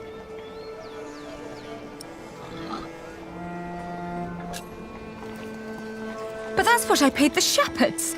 This doesn't even make up for the cart, taxes and travelling. Oh. Then you've made a bad business decision. What? I can't pay for your mistakes, can I? You have to handle that yourself. Ali, let me handle this.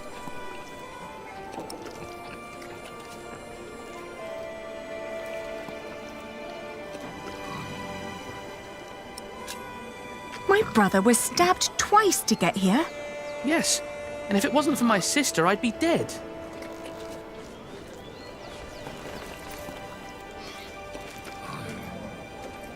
Your money would not only pay for the war, but also fund our fight to reclaim our earldom. If you pay us more, I shall never forget that courtesy, and will greatly repay you once I'm back in charge of shiring. I may even allow you sole access to our own wool production. That's a lofty promise. And it would hardly cost you. So, you two are the son and daughter of the Earl of Shiring? We are. But you're just children. We will make coin, and I will become a knight fighting for glory and honor until the king grants us back our noble inheritance. That may all be very well, but I can't pay you more than what I already offered. Then I'll prove that the wool's quality is worth the price. Just let me look at it once more.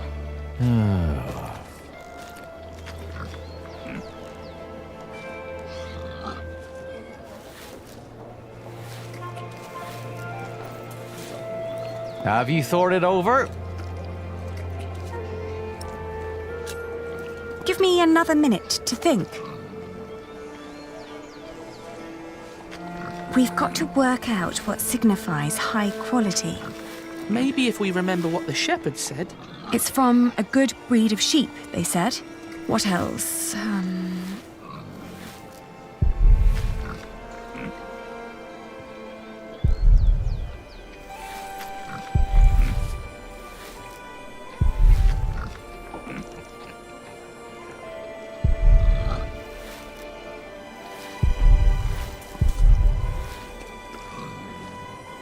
So?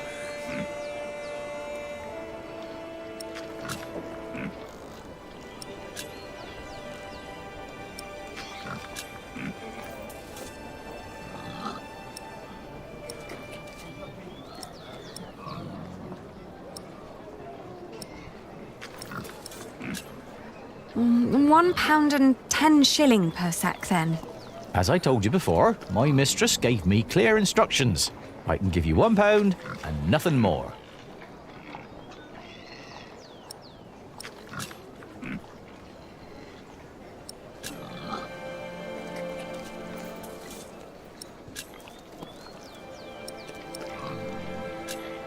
Give me another minute to think.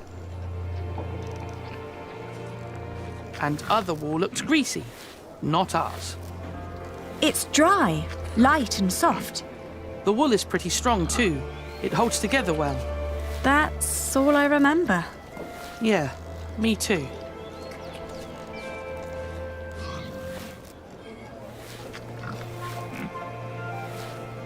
So?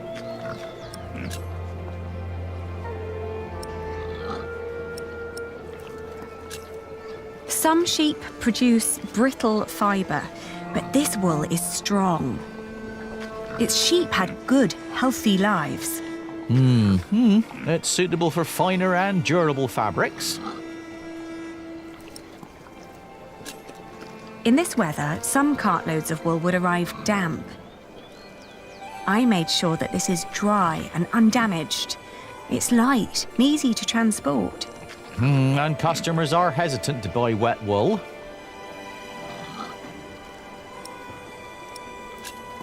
Wool is often full of grease and dirt. But this batch was scoured very thoroughly. It's very clean and soft. Even picky customers would be delighted. That is true. All right. What pricing did you have in mind?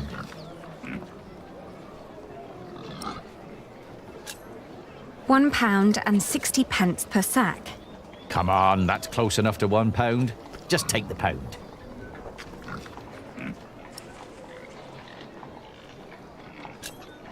£1.10 per sack, then.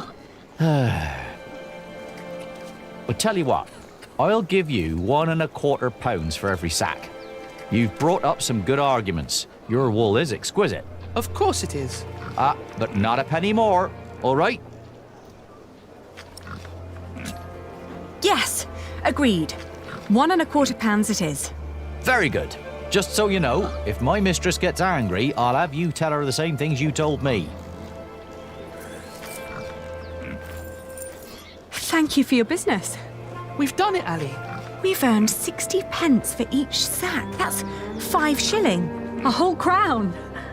I know why Meg likes you, Aliena. You're just as ruthless as her.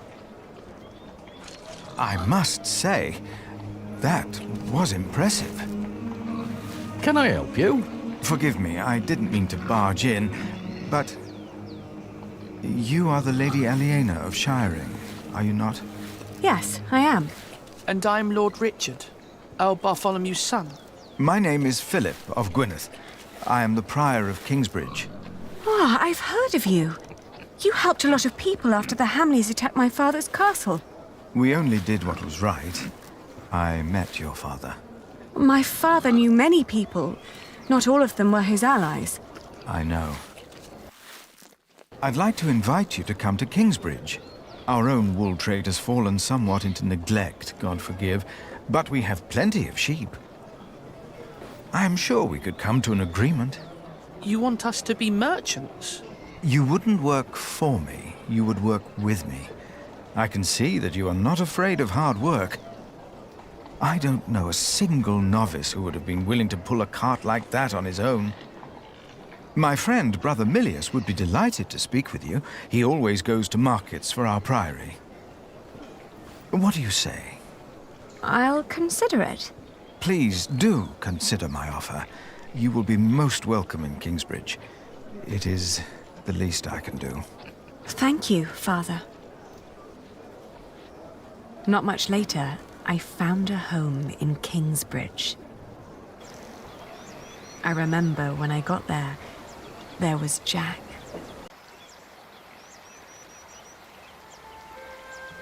You! I remember you. You're the boy with no father. Actually, I have 2 fathers now. Is that so? Yes. Tom Builder and Jack Sherburg. And then the days just went by. Little did I know that the best and the worst was yet to come.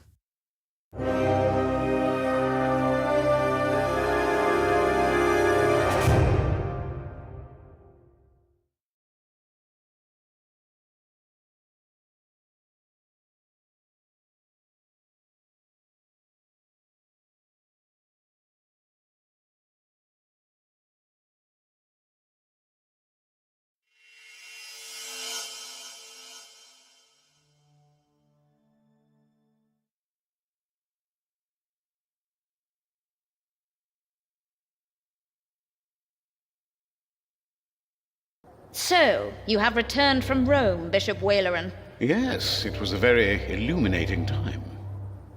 What do you want? The Pope was very pleased to hear how I, and you, have worked together in the past to support our king. We did not do it for your church. He was less pleased, however, to hear about the bargain you struck with the Prior of Kingsbridge. Why should he care? Once and for all, we will not support you in your personal quarrels. The deal we made with the Priory of Kingsbridge has the blessing of the king. Of course, and you would never change your mind on that matter. Tell me, has your son returned from the Holy Land yet? We have not heard from him, ever since he set out to join that crusade of yours. If he dies, your church will be responsible. Do not underestimate your son, Lady Hamley. That would be a great mistake.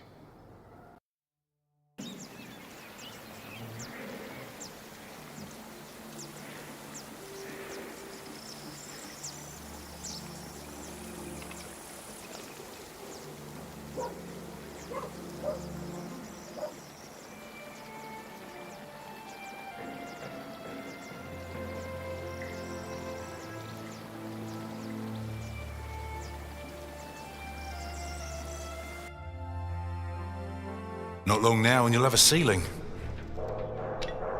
Wonderful. Then we will no longer have to hold our services in the crypt. You could even begin to plan the paintings for the wooden ceiling and the walls. Why a wooden ceiling? So the whole thing goes up in flames again? Philip decided on that because it's cheaper. And these walls can only hold the weight of a wooden ceiling. I love you like a brother, Alfred, but the apprentice shouldn't have to tell the master craftsman things like that. Jack, for once, focus on your work and finish it. Just for once. Or you'll stay an apprentice for the rest of your life. Don't argue again. Alfred is right. This is a house of God. All right.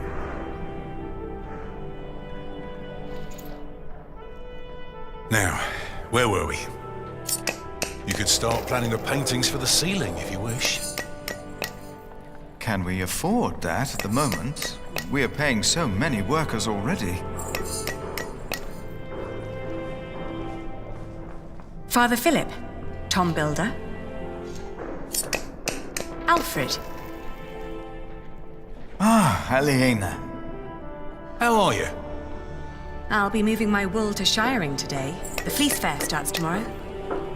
Ah, I almost forgot. Milius and I have already arranged everything. We'd make much more of a profit if Percy Hamley had not raised the taxes this week. Again?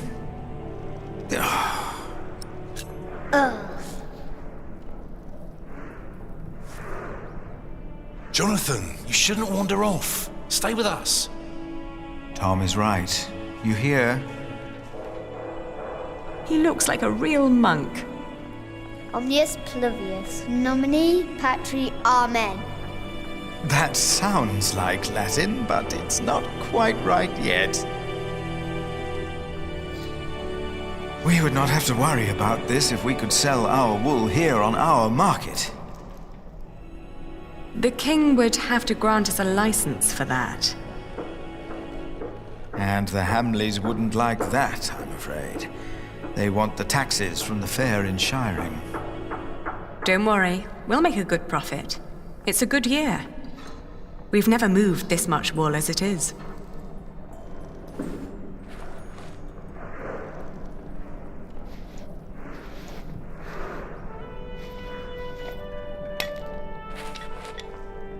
Oh, and I have to build a new storage house. Alfred is a master craftsman now. If you can pay him, he'll help you. Ah, very good.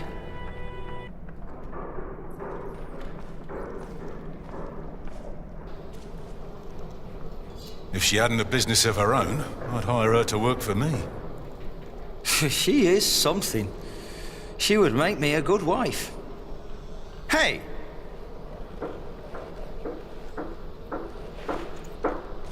Hey, take that back!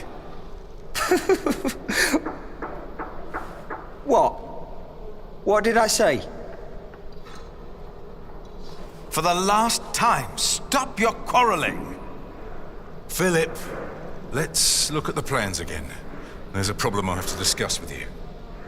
All right. Take that back, Alfred. Jack, leave him alone. And for once, finish your work. And Jack, please keep an eye on Jonathan, will you? What? Why me?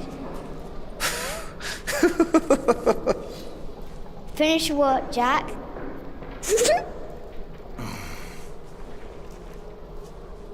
That's how it always was. But on that day, I didn't care. On that day, I was going to see Aliena. And I was going to tell her how I felt. And nothing and no one would stop me.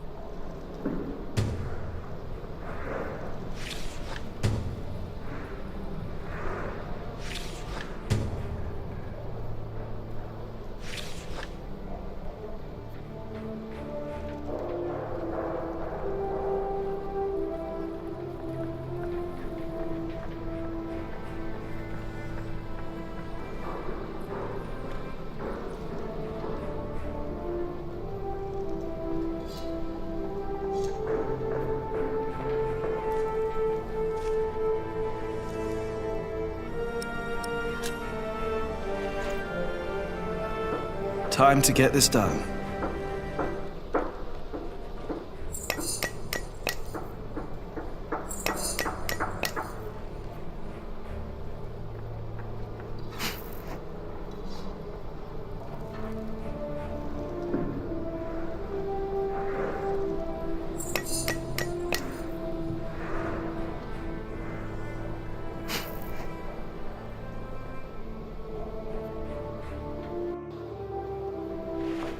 Nice.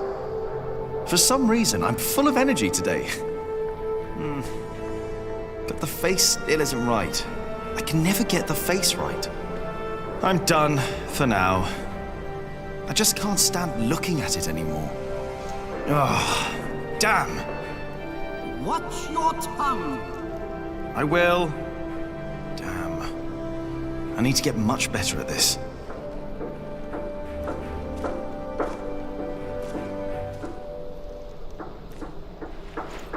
Hey, little brother.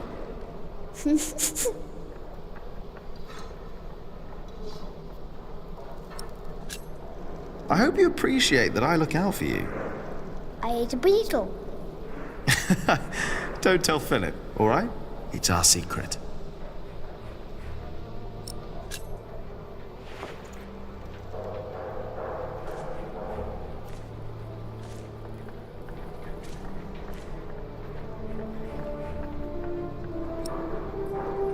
No, Philip will get mad if I damage the book.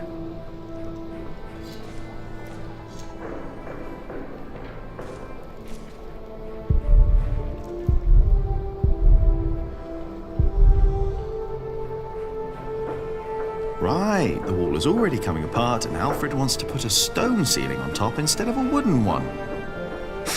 Idiot.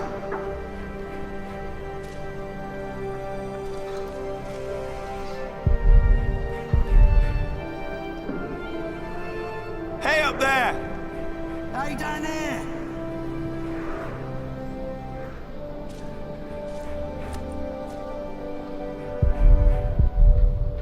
I don't remember what the scripture said about wasps. I better not get too close. Judgment Day. Martha had the idea for this when she was small. Show people hell, she said. Philip wanted it to be a warning. That man I saw the night I set the church on fire. I tried to recreate his face when I made the faces of the sinners. Maybe I will be judged as well at the end of days. Maybe not. Who knows?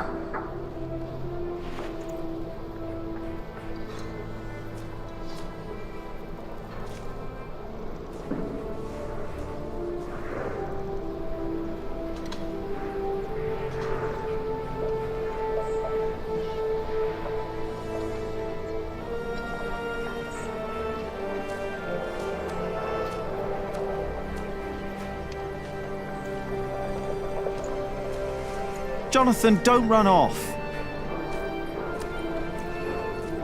Don't worry, he's here. Ah, great. Thank you, Martha. And no, I don't have time to watch him. Oh, damn. Oh, no! It's all broken. The sounds of the market.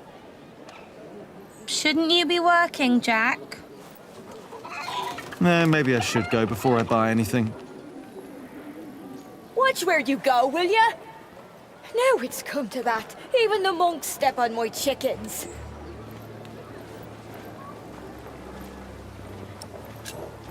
Did you see Aliena? Maybe she was heading home. I think she's expecting a visitor. A visitor? Do I hear jealousy in your voice? I don't know what you're talking about. So, how's business? All well? More and more people keep coming here. Yesterday, there were 24 merchants from Shiring alone. You exhausted? Pretty much. But the Priory made a lot of money.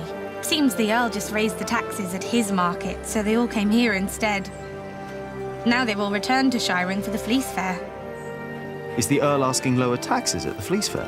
On the contrary, from what the merchants told me, it's even worse. So they all have to trade their wool there. including Aliena and the Prior. But you need a license to do a fleece fair, and only Shiring has one.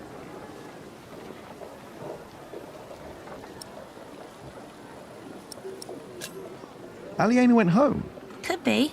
I know she's expecting a visit. Maybe I should get going. Oh, before I forget, I have a message for you.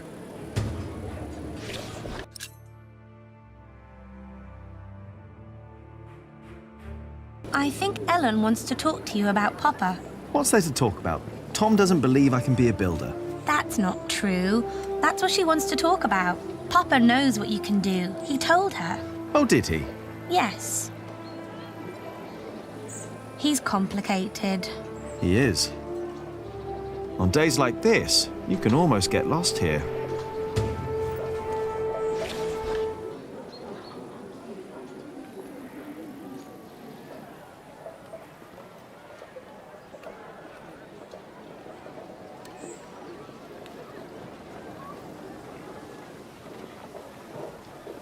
The Hamleys would be breaking the agreement we had with King Stephen. All I know is that suddenly the quarrymaster wants us to pay for stone. And the verderer of Shoot Forest now insists we pay for timber.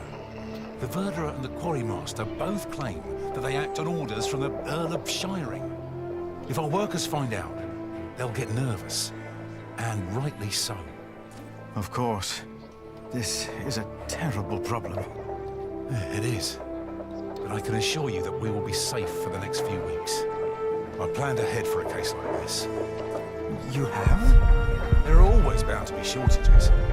We can pay our workers and there's enough stone and timber for a month. If it weren't for you, we'd be lost now. But our problem remains. I must talk to the Earl. Indeed. But first, we need to talk to the workers. They need to know. I agree. What are you doing out here, Jack? Did you finish your corbel? I'm done. Why do I get the feeling that when I go and look at your corbel, it won't be finished?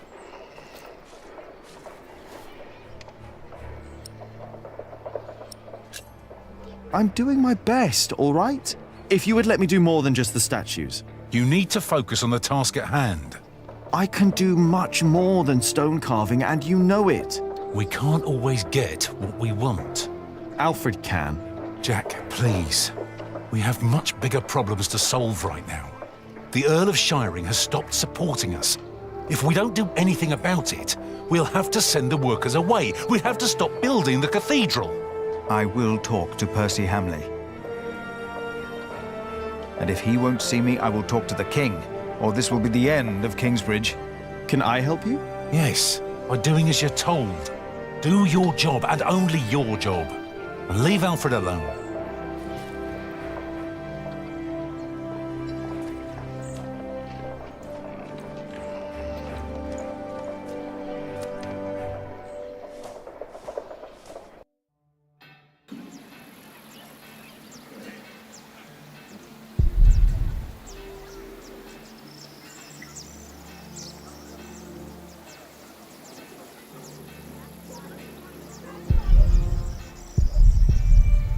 Should I just knock? Here we go. There's no one home.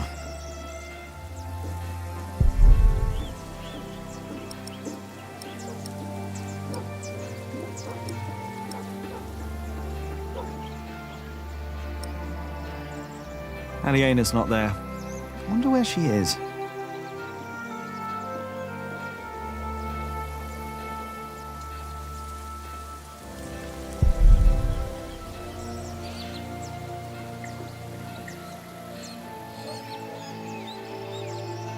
Good day, my ladies. If it isn't handsome Jack. Have you come by to help, eh? Not really. Didn't think so.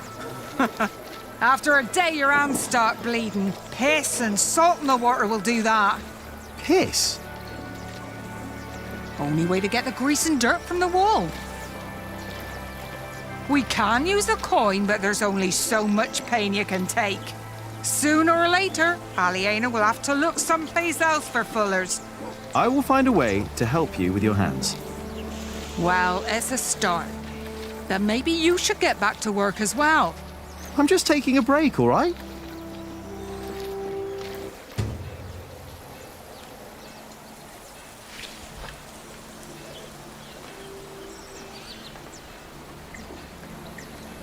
Excuse me, but have you seen Aliena? Our young lady. Are you after her? Never mind. No, don't you blush. She's at the mill.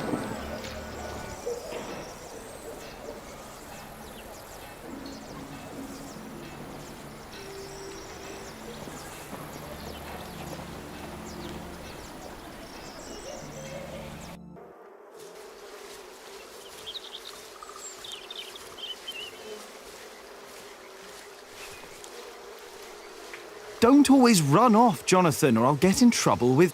Aliena!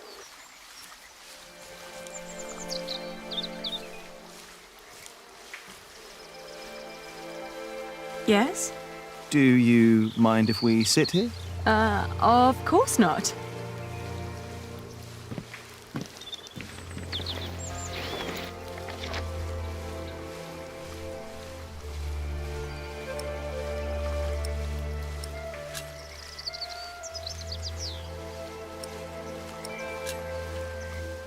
And how are you two? Oh, well.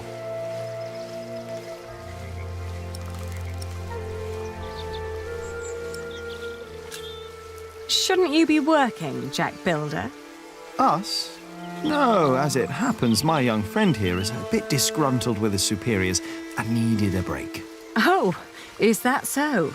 Maybe you'd like to come and work for me, Jonathan. Well... Well...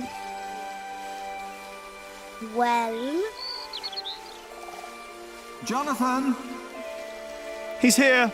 I'm coming! Jack loves you. I was just about to ask if you think that Jonathan suspects anything. I swear on this very Bible that I don't know what you're talking about.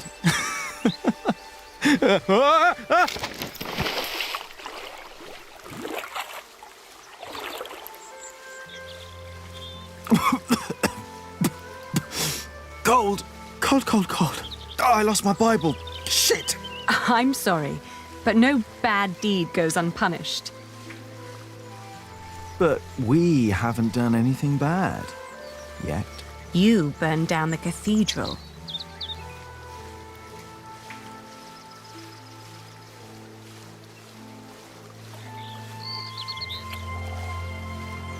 My lady. You dangerous, feral beast from the woods. God hates me for that. He has a strange way of showing it.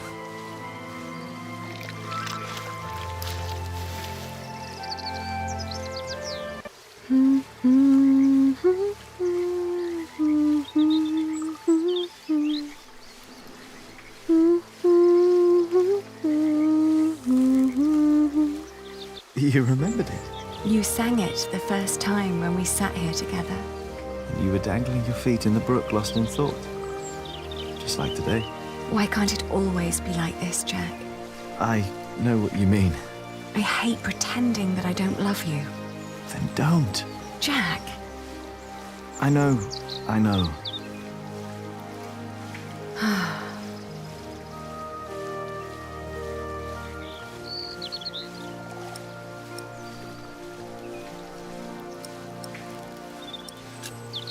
Have you heard from your brother?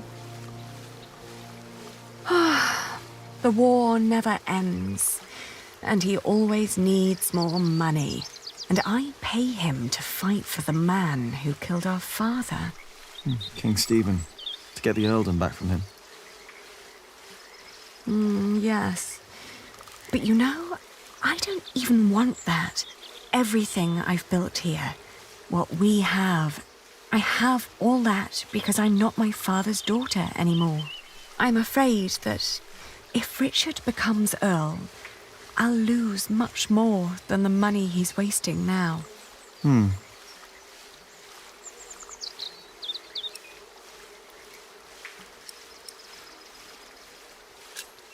Did you fight with Tom again? Tom always takes Alfred's side. Well, he is Alfred's father. He worries about him. It was the same with Richard. If Tom's worried about Alfred, then why is he always telling me off? Because you are the clever one. He probably worries about Alfred. Hey, it's not my fault that he's a bit slow in the head. Exactly. Tom thinks you should know better. Maybe. Don't be cross with Tom. I think he wishes Alfred was more capable than he really is. He wants Alfred to be his successor, after all. Well, perhaps he could be if he only put his mind to it. I mean, even I could do it. I'm sure you could. But who would want to build a cathedral anyway?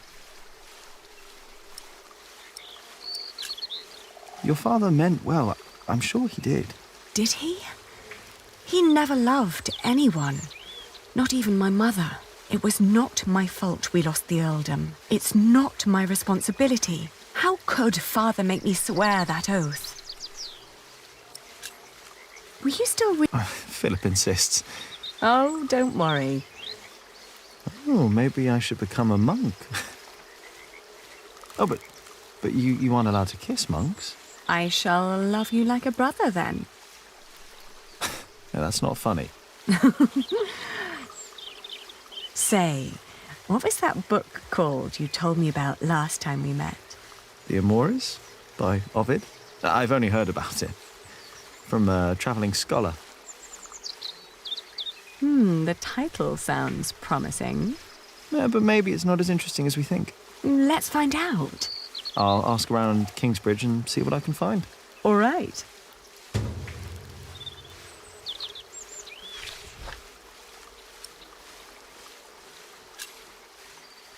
You know, back in the forest, my mother made up the rules herself.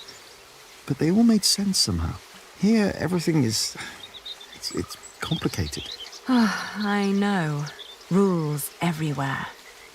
Why is it that Tom can't tell Philip that Jonathan is his son?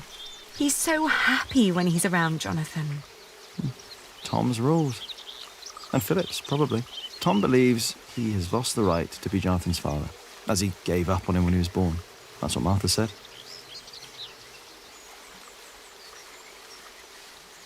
And what about us? When will we tell other people about us? I guess when we're ready to play by their rules. Or they by ours. I guess.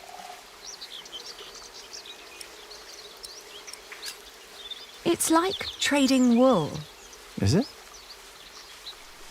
Trading wool is a bit like what my father did. Talking to people, negotiating, trading. It's fun, actually. Talking to people is fun. You listen to what they have to say, what they have to offer, what they're looking for. Then you come up with an offer where everyone profits, including you. I get it. We'll tell people about us when we come up with an offer that suits them and us. Right.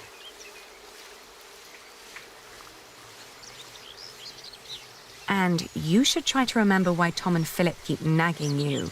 They want the best for you and for themselves. Which is you. If you say so. I know so. I want the same.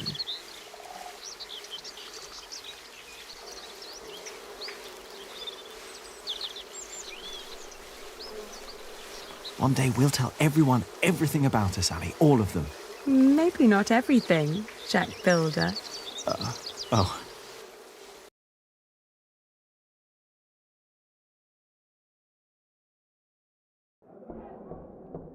What's going on? We better go and find out. Everyone, calm down. What happened at the quarry? Listen. Yes, there was an incident. Our friend, Otto Blackface, was hurt at the quarry. What happened?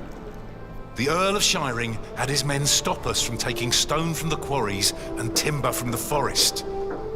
Why? Why would Percy Hamley do that? All we know is what his men told us, that the Earl of Shiring will not support the construction of Kingsbridge Cathedral anymore. What are we gonna do now? I will ride to Shiring myself, and I will talk to Percy Hamley. Oh, that's all good and well. But how are we supposed to continue working without stone and timber? I want to be paid before you run out of money. I need to feed my family.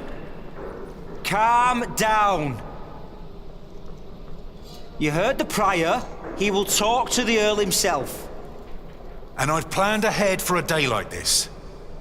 You will be paid soon, and there will be plenty of work for at least another month. For all of you. I trust Tom. I say we stay. And I trust our Prior. I will prepare everything immediately. I'll be with you in a moment. What if the Earl won't listen to Philip? I need to talk to Philip. See me later at my house, all right? What about the book we wanted to look for? Not now. I think I can help here. I'll find the book. We will sort this out. And now, back to work. This cathedral won't build itself. And you, Jack, watch Jonathan. Oh, what again?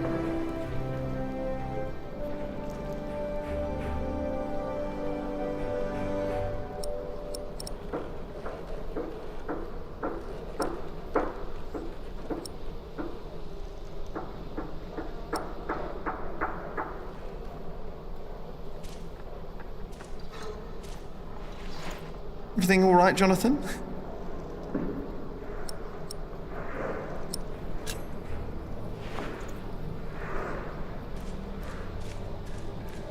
I can never get the expression right. That's not humility, sorrow, and dignity. It looks surprised. A surprised Corbel. Useless.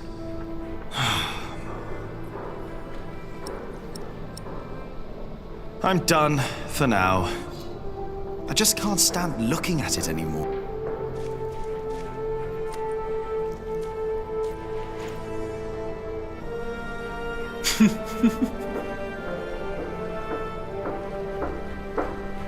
Why won't you let us work?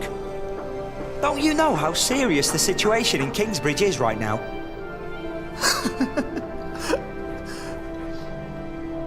What? What did he write? Alfie can't read. Right, Jonathan, but you can. Well done. Jack! What is wrong with you? What did you do that for? Jack! This is a church. Oh, now don't go and tell on me. He started it. What do you want from me? Well, I just want you to take back what you said about Aliena. So what if I would marry her? What's it to you? Mind your own business. Look who's talking. Shouldn't you be working? Well, how can I if you keep distracting me? You still don't get it, do you? Take back what you said. I said nothing wrong. You're behaving like a child. Don't you realise we have much bigger problems? We'd be glad if we can continue working at all, Jack. Oh, don't try to distract from the real problem, Alfred Builder. Just apologise. Just leave me alone and get back to work, Jack.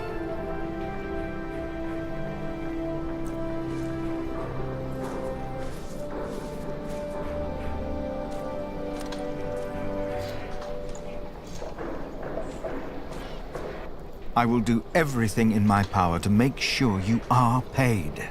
I know that you showed us mercy before when we had to flee from Earl's castle.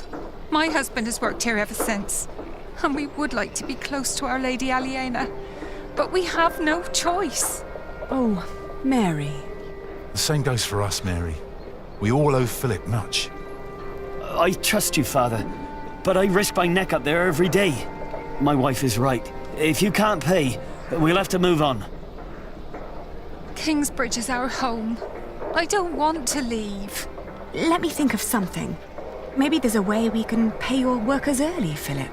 But selling the wool at the fleece fair will take at least a couple of days.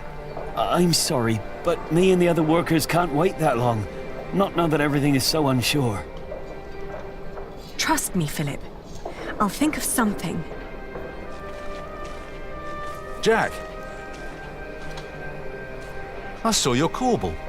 You did good work, Jack. It's not half as good as it should be. Don't get lost in the details. It's my corbel. I want it to be perfect. None of this is ours. Doing the carvings is the only job you didn't give Alfred to screw up. We should be thankful of the work we're allowed to do. And in our work, we must be thorough and steadfast. Thankful for what we are allowed to do. You are the one who wouldn't settle for less than a cathedral. You could have had other work, but no. For months, you remained steadfast, no matter the cost. When are you going to tell Jonathan about what happened in the forest?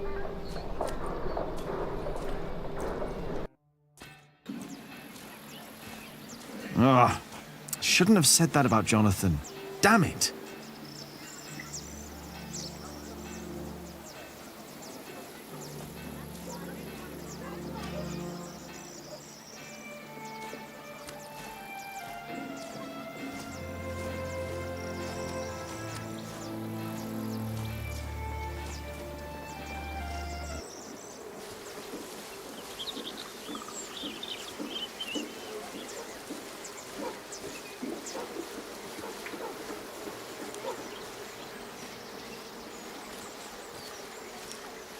I don't see the Bible.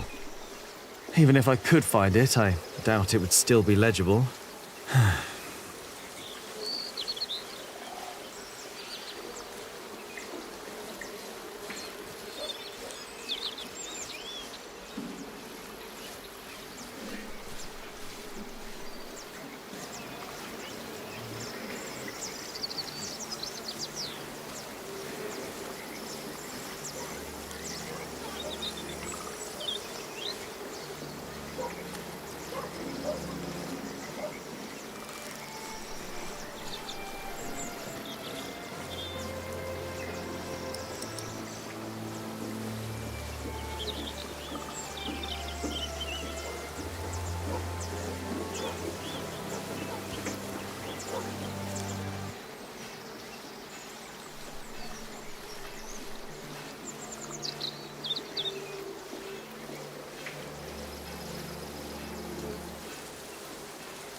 Get or the mortar won't mix itself. The mortar won't complain if it has to wait until I'm done with me break. Well, the mortar won't, but I will. Oh, yes.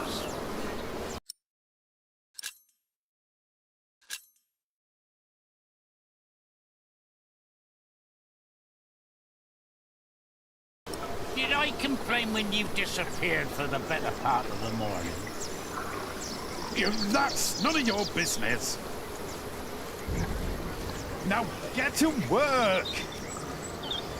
No.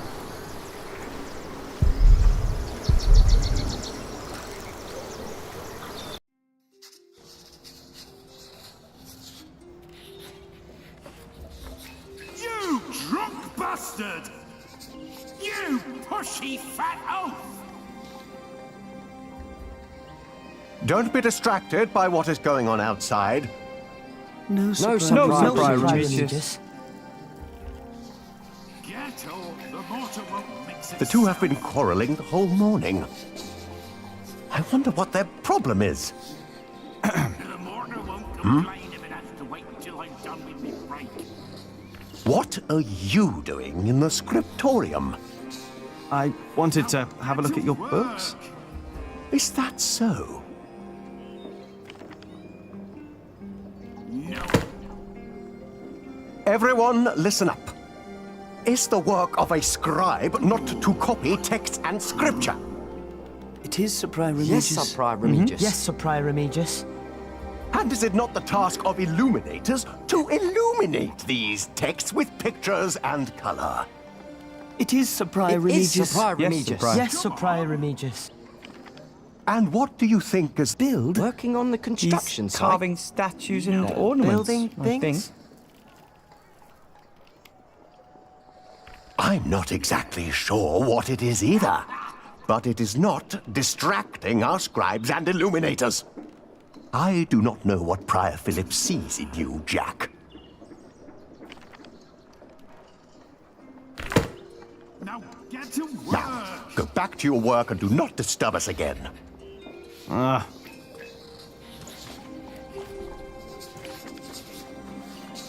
Shut up! You shut up! And you, don't be distracted.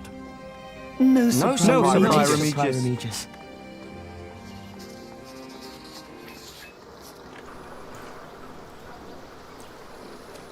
What's the problem? I'm taking me well-deserved break. Well deserved.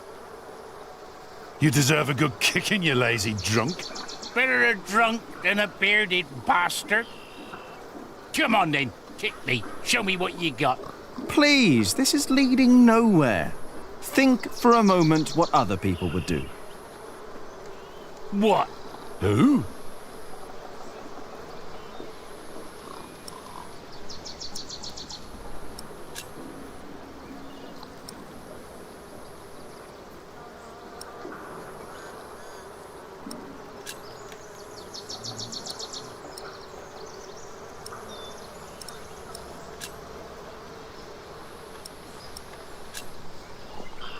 The sub-prior. Oh, don't get me started on Sub-Prior Remigius. He is a hard-working man. He is. And don't you doubt it. What? That he is a hard-working man? Who? Sub-Prior Remigius, you fool! What? How dare they? How dare you? Shouting in the cemetery like heathens! But Silence! Do you have any idea how hard the work of a sub-prior is? How much devotion and painful work it takes to teach our novices, our monks? And you dare call me a fool? We didn't! Silence, I say! I will think of a way to make you two understand the kind of behavior I expect in this priory. I think they'll be busy for a while. We place our trust in you. We take you in.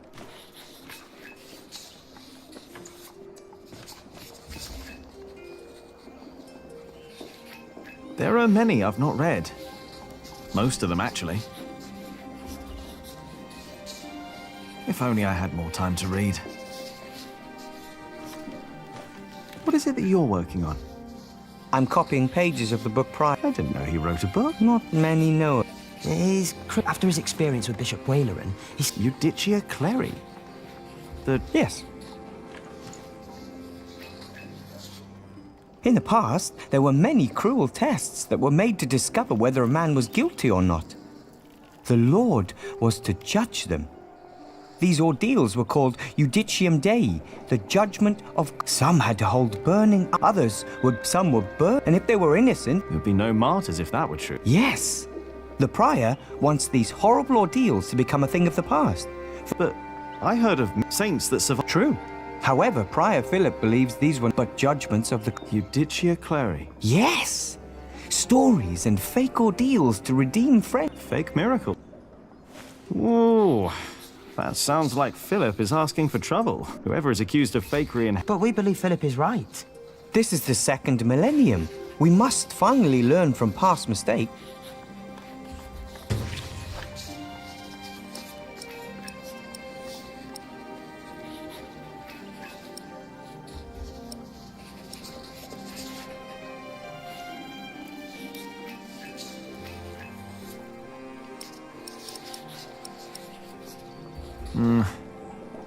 No. It's not here. Maybe the monks know where I can find the book. I'm looking for a book by Ovid. Oh, we saw some in Shiring and in Winchester. There are also a few copies in Salisbury, I believe. Which ones are you looking for? The Amores? Have you heard of that? That was one of the copies in Winchester, I think. Did you read it? Me? I don't remember. He did. Just a page or two. Sounds like the right book. And Winchester's not far. I should tell Ali what I found out.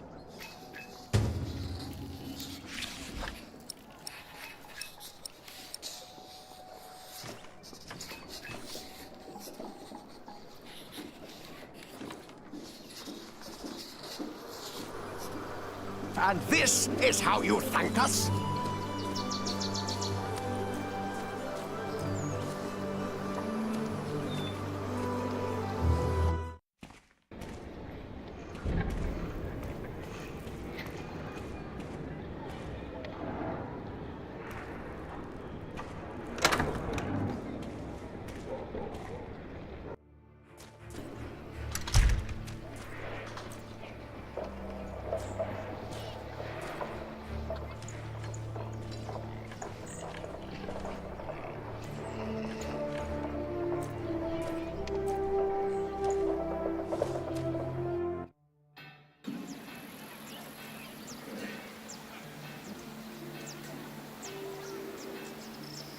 Come on, Jonathan.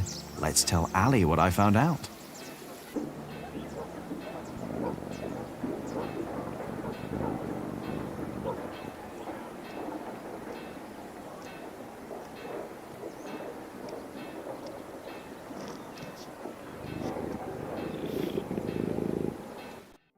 Ranulph of Chester and his half-brother stole Lincoln Castle from Stephen. At least this is a chance for us to take it back. For us? Who is us? The whole of England is strangled by new taxes and torn apart by this senseless quarrelling. Senseless quarrelling? You still think I'm just playing around? No. I put my life at risk, Ali, for you and me. This isn't a game. I know that. Do you?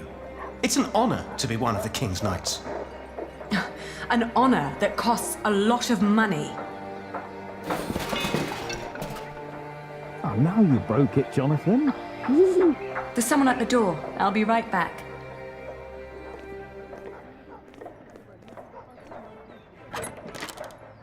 Oh. Go play. Jack. Hey. So, Yes. what brings you here?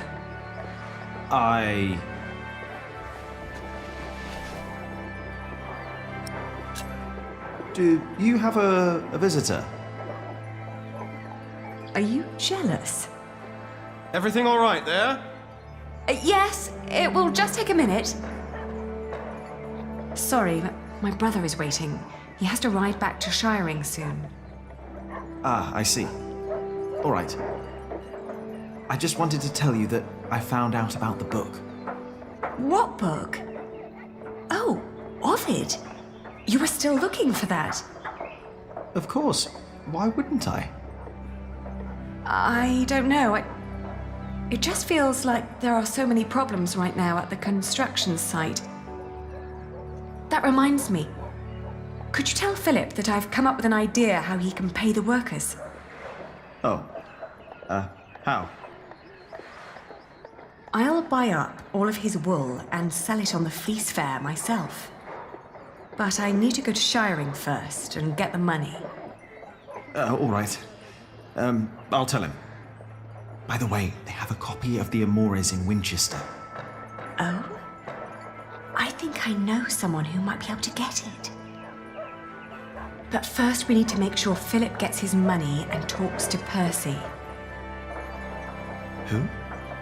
Percy Hamley, the Earl.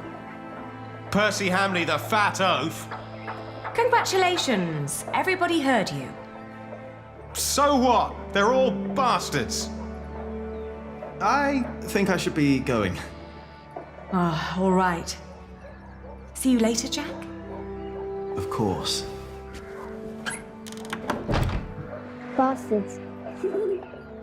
You're gonna have to forget that word really quick, little brother. So for them, you've got money, Ali? So you were eavesdropping on me. Great. That deal with Philip will help them and us, Richard.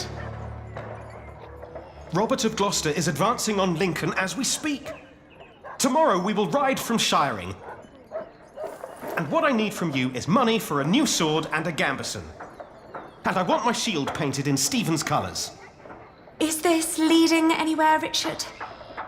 You've been doing this for years now, and has the king ever considered making you Earl of Shiring? Not yet. But I fought side by side with him before. He knows my name, Ali. Oh, all right. I will meet you in Shiring, and I'll bring the money.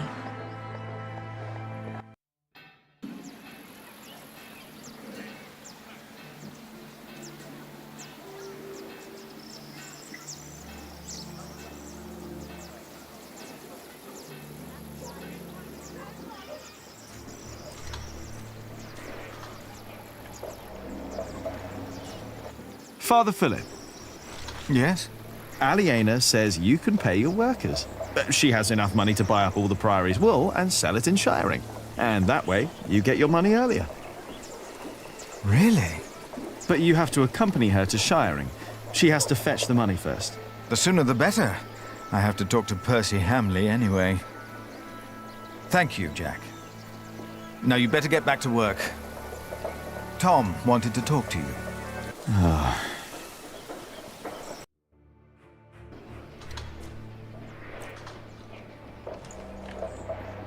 Yeah, if I talk to Tom now, he'll insist I stay at the construction site and work. Am I really done out here? I think I'll go and see Tom later.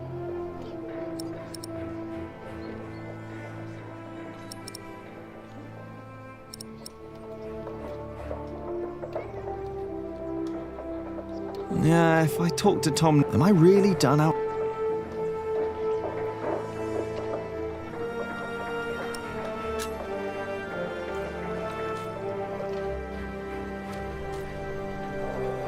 Jack! What? Come here, please. You wanted to finish your Corbel, and I let you. Instead, you pick another fight with Alfred. You mock him in front of others because he can't read. And don't tell me he started it, because everyone else told me you started the fight. Sub-Prior Remy just told me you disturbed the monks in the scriptorium. Philip told me to practice reading. The Bible, not the kind of book you were looking for. Then you go and waste your time in the cemetery and the market, and chatting to the Fullers. I wanted to help them. You should have been working instead. Don't you know how close we are to shutting down the construction? If I'd not planned ahead, it would all be over now. But how am I to plan ahead if I can't rely on you, Jack? What? Watch out! Whoa. Are you all right? Yes. Up here! Hey, hurry up, quick! What's going on here? Your son thinks I dropped the stones. You were the one who pulled them up, weren't you? Of course. That is my job. He was probably angry because he might not get paid. Alfred, stop it. What? Peter, what happened? I'm not sure, but there was a monk. He was wearing a black robe, and when he saw me looking at him, he ran away. Maybe it was him. A black robe? Are you saying this was my fault? No. I'm sure I didn't recognize him. He wasn't from here. No. Peter dropped the stone and doesn't want to admit it. I saw a monk in black in the market. Oh, did you? I was there too when you were. Tell us, what did he do when you saw him? He almost stepped on a few chickens. Wait, Jack is right. I remember now. There was a monk there, and he went into the cathedral. I'll go up front and look for him. You check the back. All right.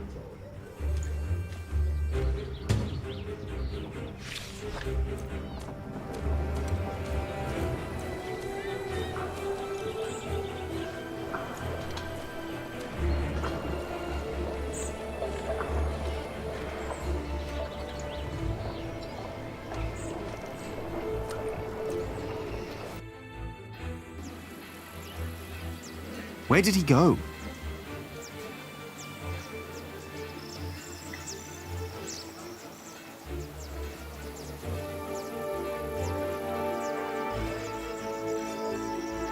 I don't see the monk by the mill. I bet he went to the bridge.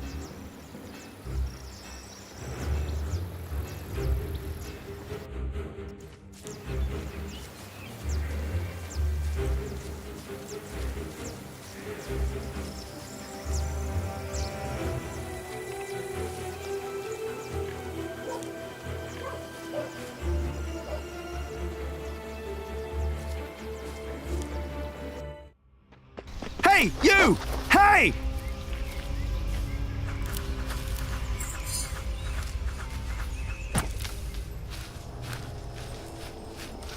What happened to you, monk? Mother! Jack? He's not a monk! He tried to kill me! You did what? Please, I know you. You are with them. Did they send you? Please, let me go! What did they send you for? Tom Builder. I was sent here to kill Tom Builder. Tom? What is going on here?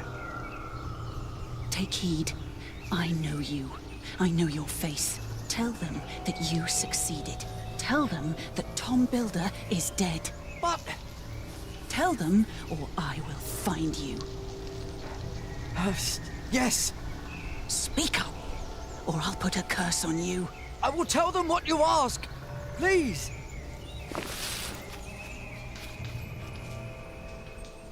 What the hell? What was that? Why did you let him go? He was after Tom. After all these years, it's happening again. What is? Just tell Tom to stay low. If we're lucky, they'll think he's dead. Why don't you tell him?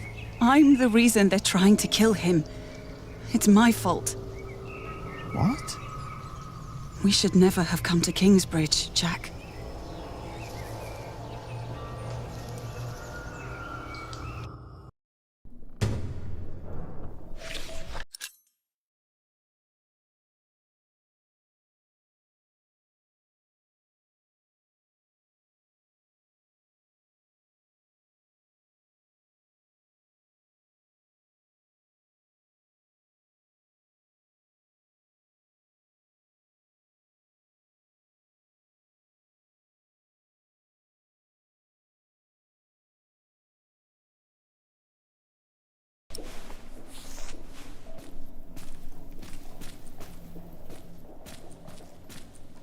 Excuse me, Philip?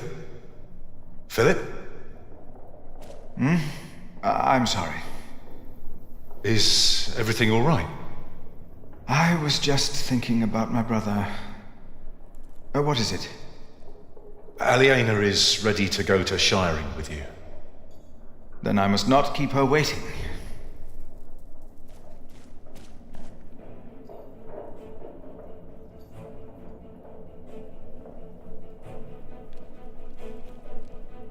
As we rode, Aliena expressed relief that Percy Hamley held court in Shiring Town during the Fleece Fair, and not in her father's castle. I had not yet confessed to Aliena that I blamed myself for her father's fate. I felt the guilt and shame starting to rise when we came to a large group of peasants looking as desperate as the refugees that had come from Earl's Castle back then. Philip stopped to talk to the peasants, and so did I. Of course, he couldn't pass by people in need of help, not even when he was on his way to try and save Kingsbridge from another attack by the Hamleys. Two of the peasants broke into tears and begged for food. Philip was mortified as they grabbed the hem of his robe and pleaded for mercy. They said they were from Wigley. They had illegally erected a mill and hadn't paid taxes to the Earl of Shiring for grinding flour. I bit my lip when they mentioned the title that used to belong to my father. As punishment, the Earl had destroyed their mill. Philip seemed unsure what to say about Percy Hamley's punishment for these peasants. I was less hesitant.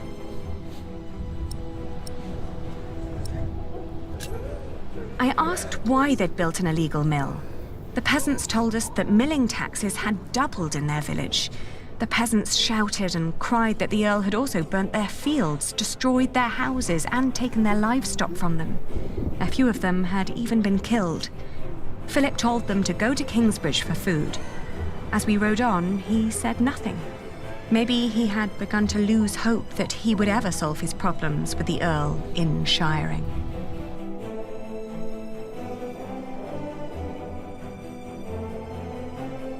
I had never trusted the Hamleys, but it seemed I had grown careless over the years. They had thus far kept their word to King Stephen, but now I felt I should have known that they would eventually break it. As I was thinking these grim thoughts, we passed by a gallows with two men dangling by their necks. An old woman stood by one of the corpses.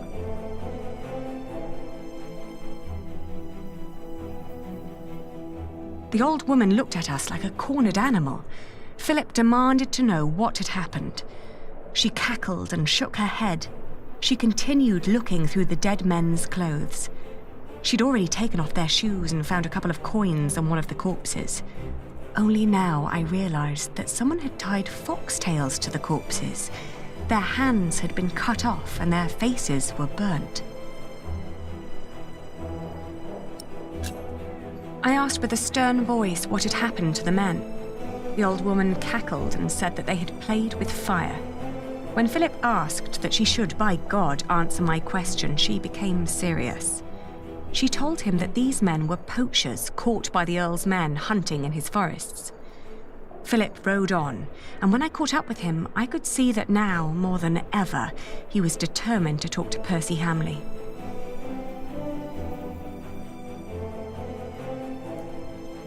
Aliena rode by my side without knowing that I had long been responsible for her family's fate. Ever since I had made the mistake of trusting Waileran by God. I felt like a fly in a cobweb. Every move I made seemed to lead to further calamities. But then I heard Aliena as she sped past me. "Shiring," she exclaimed.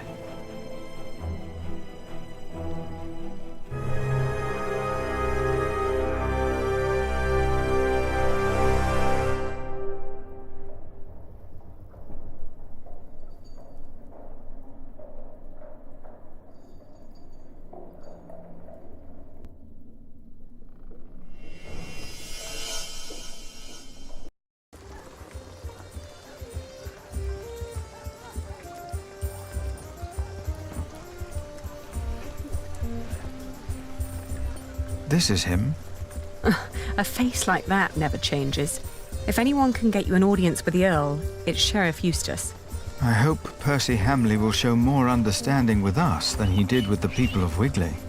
I'm concerned what kind of man Percy Hamley must have become to kill people for mere poaching. Good day, Sheriff. I must talk to the Earl. It's a legal matter of utmost urgency. Get in line, monk. Are they all waiting to see him? What did you expect on court day, monk? I fear this is going to take a while. I'll go look for Richard. Seeing that he's going into battle, he needs equipment. In the meantime, let's hope I can persuade the Earl to rethink this breach of our agreement. I'll talk to Meg about the sales of the Priory's wool as well. We will find a way to keep the cathedral's construction going, Philip, with or without the stone and timber they took from us. We must.